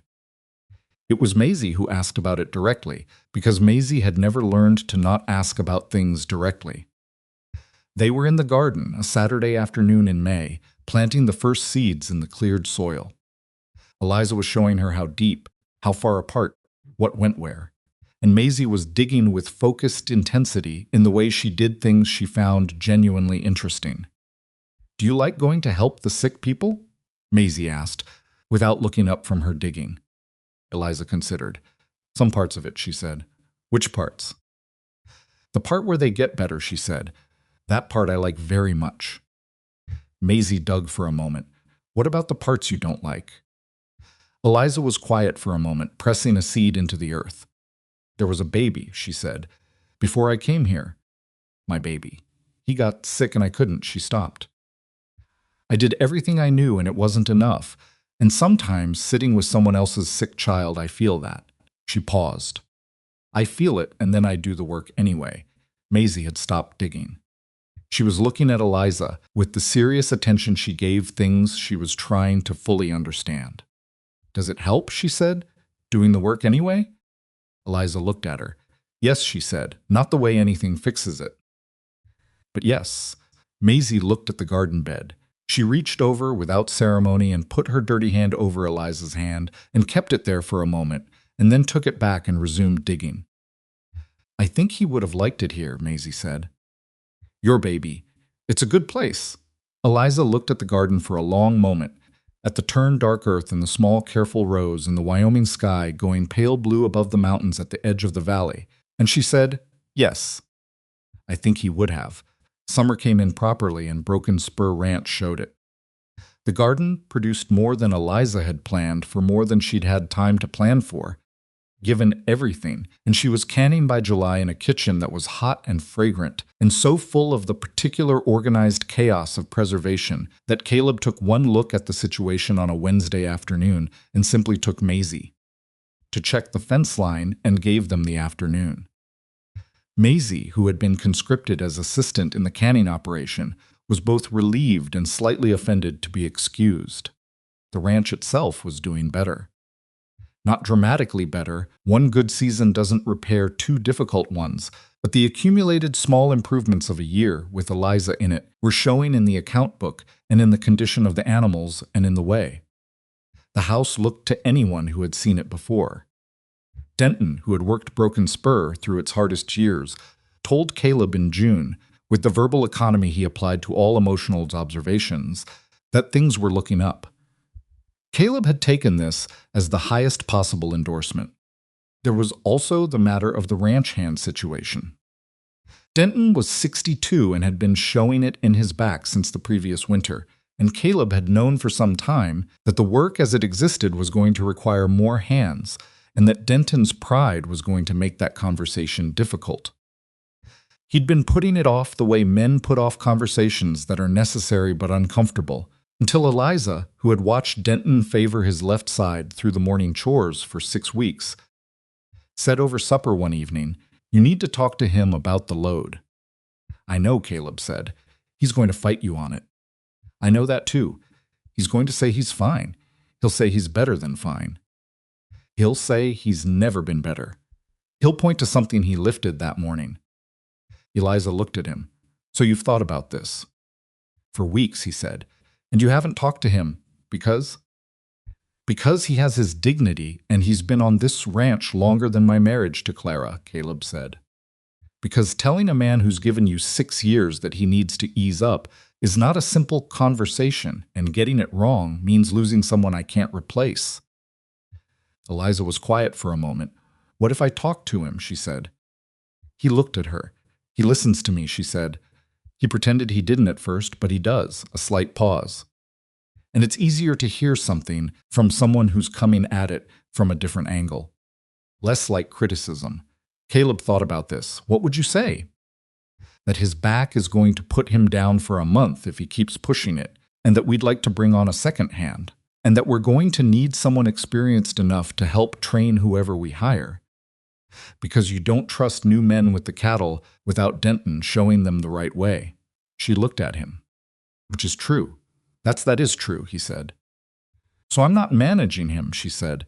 "I'm telling him what's actually the case." Denton agreed to it inside of 10 minutes, which was faster than Caleb had managed to do anything in that direction in 6 weeks, and came to Caleb afterward to say that the new arrangement made sense and that he'd been thinking the same thing but hadn't wanted to cause problems. Caleb looked at him for a moment and then said, "I appreciate that, Denton," and let it lie. He told Eliza at supper. She said, "Good," and passed him the potatoes. August brought 2 things: the dry heat that turned the grass to gold along the ridge above the pasture, and the news from the next valley over that a family named Cotter had lost their youngest to a fever that had moved too fast for anyone to catch. The Cotters were not people Caleb knew well. They'd come to the valley the previous spring. Built their place east of the Holt Creek crossing, kept to themselves in the way of people who were still finding their footing in new territory. Their youngest had been 2 years old. The news came through Helen Marsh, who had it from the mail rider, and when Eliza heard it, she went quiet in a particular way that Caleb had learned to recognize. He gave her the space of the afternoon. By evening, she had made a decision which he could tell by the set of her shoulders at supper and the way she ate without tasting. "I'm going to go see Mrs. Cotter," she said after Maisie was in bed. "All right," he said. "She doesn't know me. She doesn't know anyone here well." She was looking at the table. That kind of loss in a place where you don't have family, where you don't have anyone who knew the child, it's a particular kind of alone. A pause. "I know what that is." "I know you do," he said. "I'm not going to fix anything," she said. "I know better than to think I can do that. Sometimes just going is the thing," he said. She looked at him. "Clara had a neighbor," he said. "When we lost her first, she had a miscarriage before Maisie." Early on, most people didn't know. He paused. A woman named Ida from 3 miles up came and sat with her for an afternoon and didn't say much. Clara talked about that for years. Just the sitting. Eliza was very still. "Just the sitting," she said. Yes, she nodded. She got up and began clearing the table, and he helped her, and they moved around the kitchen in the quiet that had become, over this year of learning each other, the kind of quiet you look forward to rather than the kind you endure. She rode to the Cotters the next morning, alone, with a pot of stew in the saddlebag and nothing else. She was gone most of the day. When she came back, she unsaddled the horse herself and came inside and washed her hands at the basin and said she needed someone to say the child's name. Her husband keeps not saying it because it hurts him too much, and she's terrified that if no one says it, it'll be like he wasn't real. Caleb leaned in the kitchen doorway. "What did you do?" "Said it," Eliza said. "Just said it, James." His name was James. She dried her hands. "Said it, and told her I had a son named Samuel, and that Samuel was as real as any child who ever lived even though he wasn't here, and that James was too." Caleb said nothing. "She talked for 3 hours," Eliza said. I listened. She turned around, and her face was tired, in a way that was not bad, just spent the way you look when you've given something real. "She's going to be all right. Not soon, but eventually." "How do you know?" "Because she's still angry," Eliza said. "Anger means she's still fighting it. It's the quiet ones who've stopped that you have to watch." He looked at her, this woman who had arrived in his valley with nothing and had turned out to be full of things that couldn't be taken, things that lived in the knowing rather than in the having, and he thought she was wrong. On the day she stepped off that stagecoach and apologized to him in the dust of Red Hollow and told him he could send her away. She had been entirely wrong about what she was carrying. He didn't say this because he had said versions of it before, and because some things, once understood, don't need to be revisited. He just moved out of the doorway and let her through to the kitchen, and he'd already made coffee. And she took the cup he handed her, and they stood together in the late afternoon light coming through the west window, and were both of them simply where they were. The year turned again, and with it came the things that years bring to a working ranch in a frontier valley, good months and difficult ones, seasons that cooperated and seasons that didn't, the accumulated evidence of a life being built rather than simply survived. In the fall, Eliza realized she was pregnant. She told Caleb on a Tuesday morning, straightforwardly, the way she told him most things, not as a crisis and not as an occasion for excessive ceremony, just as a fact that was true and that she needed him to know. She was sitting at the kitchen table with her coffee, and he was standing at the stove, and she said, "I think we're going to have a baby." In the same tone, she might say they needed to order more flour. He turned around. She looked at him with the particular carefulness of someone who is watching a face for the real reaction rather than the managed one. What he did was set down the spoon he was holding and cross the kitchen and take her hands in his across the table and say nothing for a moment, because the things that were true right then were not in the category of things language handled well. There was joy, yes, and there was something else, a tenderness for her that was specific to this moment, to knowing what this meant alongside what it cost, to understanding that she was sitting with both the gladness and the grief of it, and not asking him to pretend one didn't exist because the other did. "How are you?" he said finally. Not "how do you feel" or "are you well," but "how are you?" which was the question that meant all of it. I'm scared, she said. That's the honest answer. I'm scared in a way I know is reasonable, and I'm glad. Both at the same time. I've learned they can be both at once. Yes, he said. He knew that. I wanted to have another child, she said. I didn't know if that part of me was still, she stopped. Samuel was a long time ago in the way that grief measures time, but not long ago in the way a body measures it. I didn't know if I'd be able to. He held her hands. Are you scared? She asked him. Yes, he said, no hesitation. She looked at him. Good, she said. I wouldn't trust it if you weren't. He almost smiled. She almost smiled. They sat at the kitchen table in the early morning with their hands together and the stove going and the particular quality of light that comes through a kitchen window in October, and they sat with the scared and the glad in the same room, which was, Eliza had come to understand, the only honest way to inhabit a life.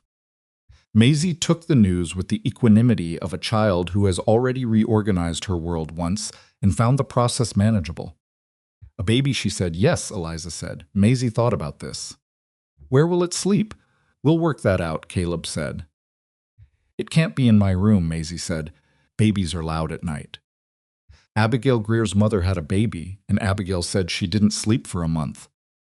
Abigail may have been exaggerating, Eliza said. Abigail doesn't exaggerate, Maisie said with certainty. She's very literal. We'll work out the room situation, Caleb said again, with the patience of a man who has learned that with Maisie, practical concerns came first, and emotional responses came afterward, and that the practical concerns were how she processed the emotional ones. Maisie looked at Eliza carefully. Is it going to be a boy or a girl? I don't know yet, Eliza said. I'd prefer a girl, Maisie said. But I'll accept a boy if it comes to that. Eliza looked at her.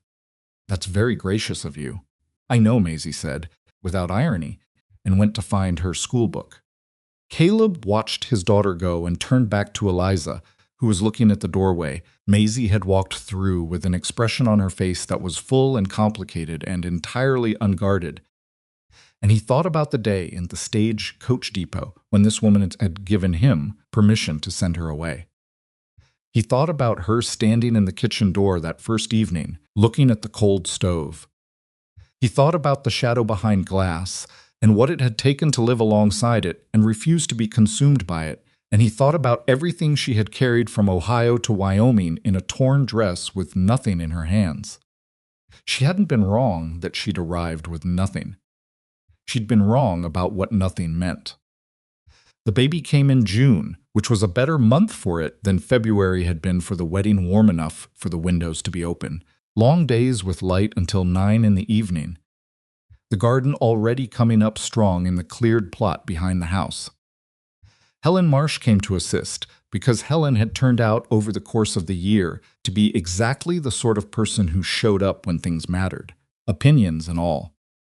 There was also a woman named Bess Alderman who had delivered half the children in the valley, and between Bess and Helen and Eliza's own stubborn competence in the matter of her own body, the whole event was managed with the particular messy efficiency of women who have done difficult things before and have learned to just get on with it. Caleb sat on the porch. Denton sat beside him. They did not speak for approximately 2 hours, which was fine. When Helen Marsh opened the door and said, "A girl," Caleb stood up faster than he'd intended, and Denton made a sound that was not quite a word but communicated something. The baby was small and unhappy about existing outside of the warm dark, which Helen told him was completely normal and a good sign, and Eliza was lying in bed holding her with the exhausted, focused look of a person who has just done the hardest work of the last 12 hours and is not finished yet, because there is never a moment with a newborn when you're finished. Caleb sat beside her. The baby had Eliza's coloring and possibly his nose, though these determinations are unreliable in the first hour. And she was making the concentrated sounds of a person with opinions about the world who has not yet developed the tools to express them. She's furious, Caleb said. She'll settle, Eliza said. Her voice was exhausted and fully certain, and everything he needed it to be. What do we call her? Eliza looked at the baby.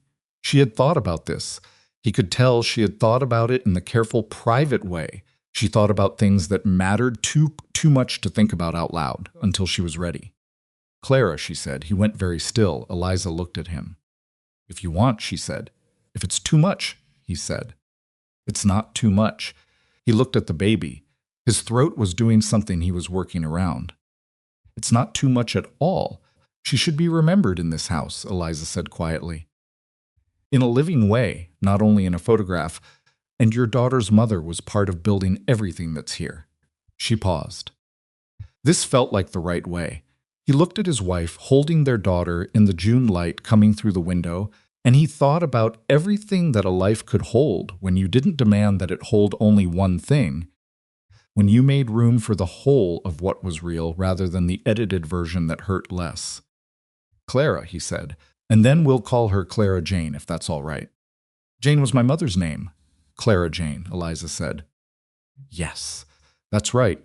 Maisie appeared in the doorway, barely able to contain the pressure of waiting. Can I see her? She said. Caleb made room, and Maisie came to the bed and looked at Clara Jane with the thoughtful assessment of a child confronting a new situation. She's very small, she said. She'll get bigger, Eliza said. She looks upset. She is upset. She'll get used to it. Maisie looked at the baby for another long moment, and then she reached out one careful finger and touched the baby's hand, and Clara Jane's fingers, with the blind instinct of the newborn, closed around it. Maisie's face went through several expressions in rapid succession. She grabbed me, she said. She did, Eliza said. She chose me specifically, Maisie said. She grabbed whatever was there, Caleb said. Papa, Maisie said. With enormous dignity, she chose me specifically. The years that followed were not the smooth kind. No years on a working ranch in Wyoming were. There were summers when the grass burned and the water was short and the cattle lost weight and the account book was a document of controlled anxiety. There was a winter when the barn roof partially gave under snow load and the repairs cost more than they had budgeted for, and the margin between fine and not fine was thin enough to see through. There was a sickness that moved through the valley one spring and hit 3 homesteads in quick succession, and Eliza spent 10 days going from household to household. And when she came home from the last one, she was so tired, she sat down at the kitchen table and didn't move for an hour. Caleb sat with her. He had learned that this was sometimes the most useful thing. Clara Jane grew into herself with a speed that was startling even to parents who had been warned children did this. She had Eliza's directness and Caleb's stubbornness, and a laugh that had come from somewhere neither of them could account for, loud and unguarded and completely unself-conscious. The laugh of a person who has not yet learned to manage how they sound.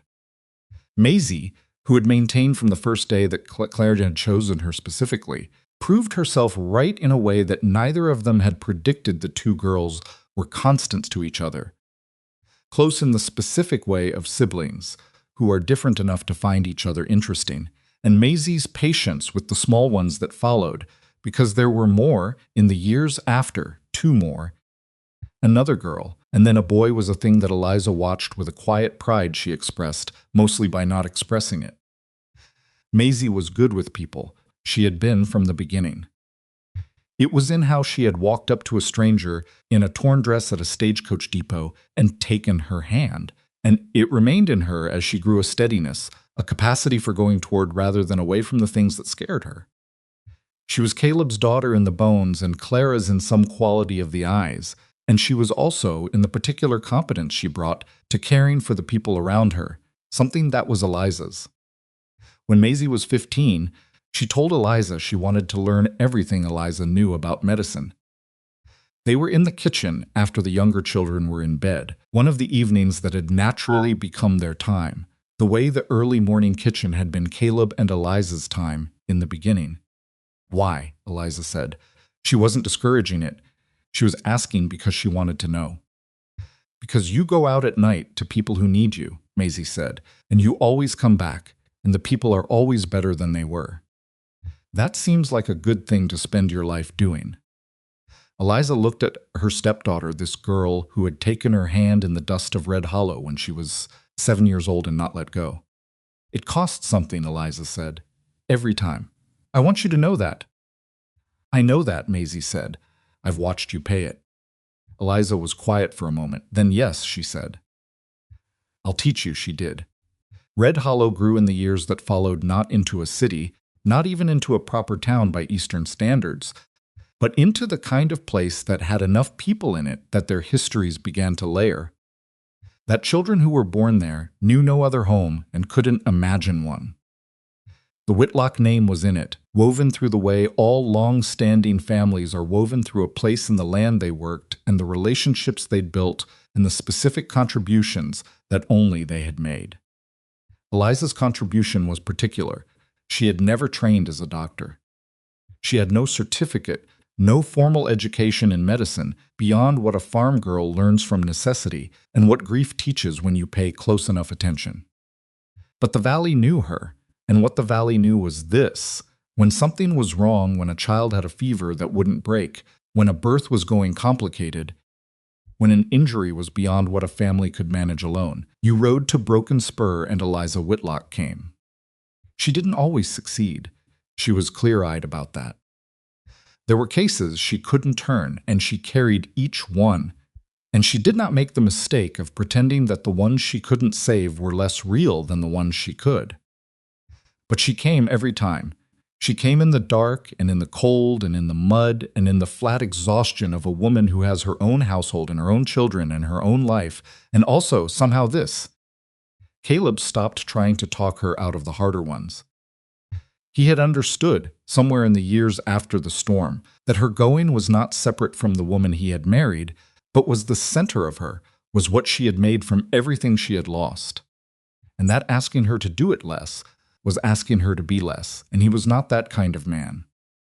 What he did was make sure the horse was saddled when she needed it, and the coffee was hot when she came home, and the children were managed in her absence with a completeness that allowed her to go without guilt. She noticed. She always noticed. There was a conversation they had once, in the summer when Clara Jane was 5, and the two younger children were 3 and 1, and the house was loud in the particular unceasing way of a house full of small people, and they had managed to be on the porch together at the end of a day that had required them to be on opposite ends of everything for approximately 10 hours. The valley was going amber in the late light. The noise from inside was steady and intermittent, and the specific kind of manageable that means you're not worried about it. "Do you remember," Caleb said, "what you said to me that first day? At the depot?" Eliza thought about it. "I said a number of things at the depot." "You said you'd arrived with nothing," he said. "You apologized for it. You gave me permission to send you away." She was quiet. "I've thought about that a lot over the years," he said. "About how wrong you were." She looked at him sideways. "I had no luggage, Caleb, no money, a bruise on my face." "You had everything," he said. "You just couldn't see it from inside it." She considered this. "What did I have? Courage," he said.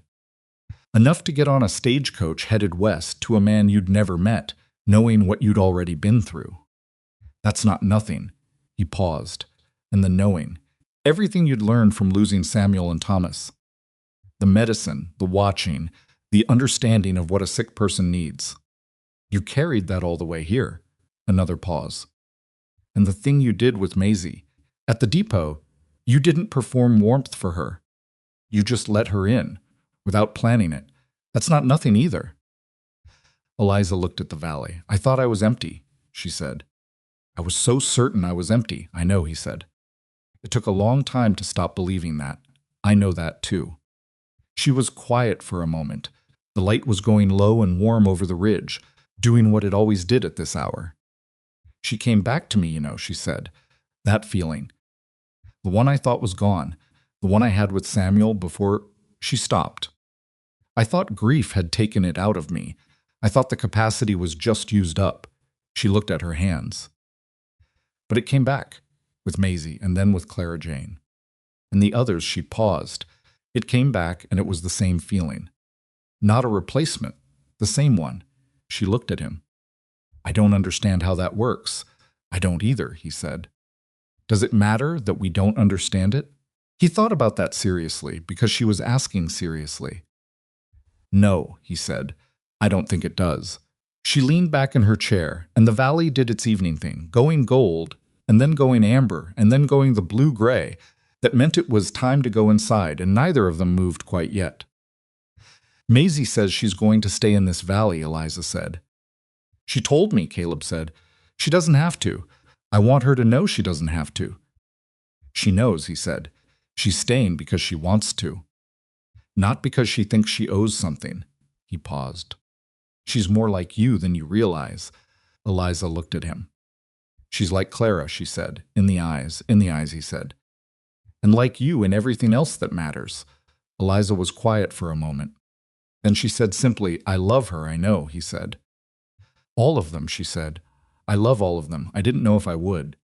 I hoped, but I didn't know. And she looked at the valley going dark at the edges. And it turns out love doesn't have an amount, she said. That was the thing I got wrong. I thought it was a quantity. Something you had a fixed amount of, and when it was spent, it was spent. She shook her head very slightly. It isn't like that. It's more like, she paused, looking for it. Like the garden. You put something in and something comes back, and if you keep tending it, it keeps coming. You can't have less of it by giving it away. He looked at her. Samuel taught me that, she said quietly, even though I didn't understand it until much later. He reached over and took her hand, the way he did now without thinking about it, the way that had become so ordinary and so necessary that he wouldn't have been able to say when it started. She let him hold it. Inside, Clara Jane's laugh went off like a bell, that loud, unguarded sound, and there was Maisie's voice and one of the younger ones saying something insistent, and the particular beautiful noise of a house that was fully, completely inhabited. Eliza turned toward the sound. We should go in, she said. Probably, he said. Neither of them moved for another minute. They sat with the evening and with each other, and with the long, improbable distance they had each traveled to arrive at this specific porch, in this specific valley, with the sound of their family coming through the lit windows behind them. Then they went inside. That was the story of how a woman who believed she had arrived with nothing built more than she could carry. And the lesson she learned, the one she carried forward for the rest of her days, and passed to Maisie and to Clara Jane, and eventually to their children, was not the sentimental kind that wraps things up clean. It was this, that the emptiness you feel after the worst loss of your life is not the truth about who you are. It is the shock of the wound, not the size of the person. The person is still there. The capacity is still there. And if you are brave enough, or desperate enough, or simply willing enough to walk towards something new while still carrying everything you've lost, you will find that you are larger than the grief. Not because the grief goes away, but because you do not. Eliza Marlowe had stepped off a stagecoach in the autumn of 1886, believing she was empty-handed. She had been wrong. She had been carrying everything that mattered. She just needed somewhere worthy of putting it down,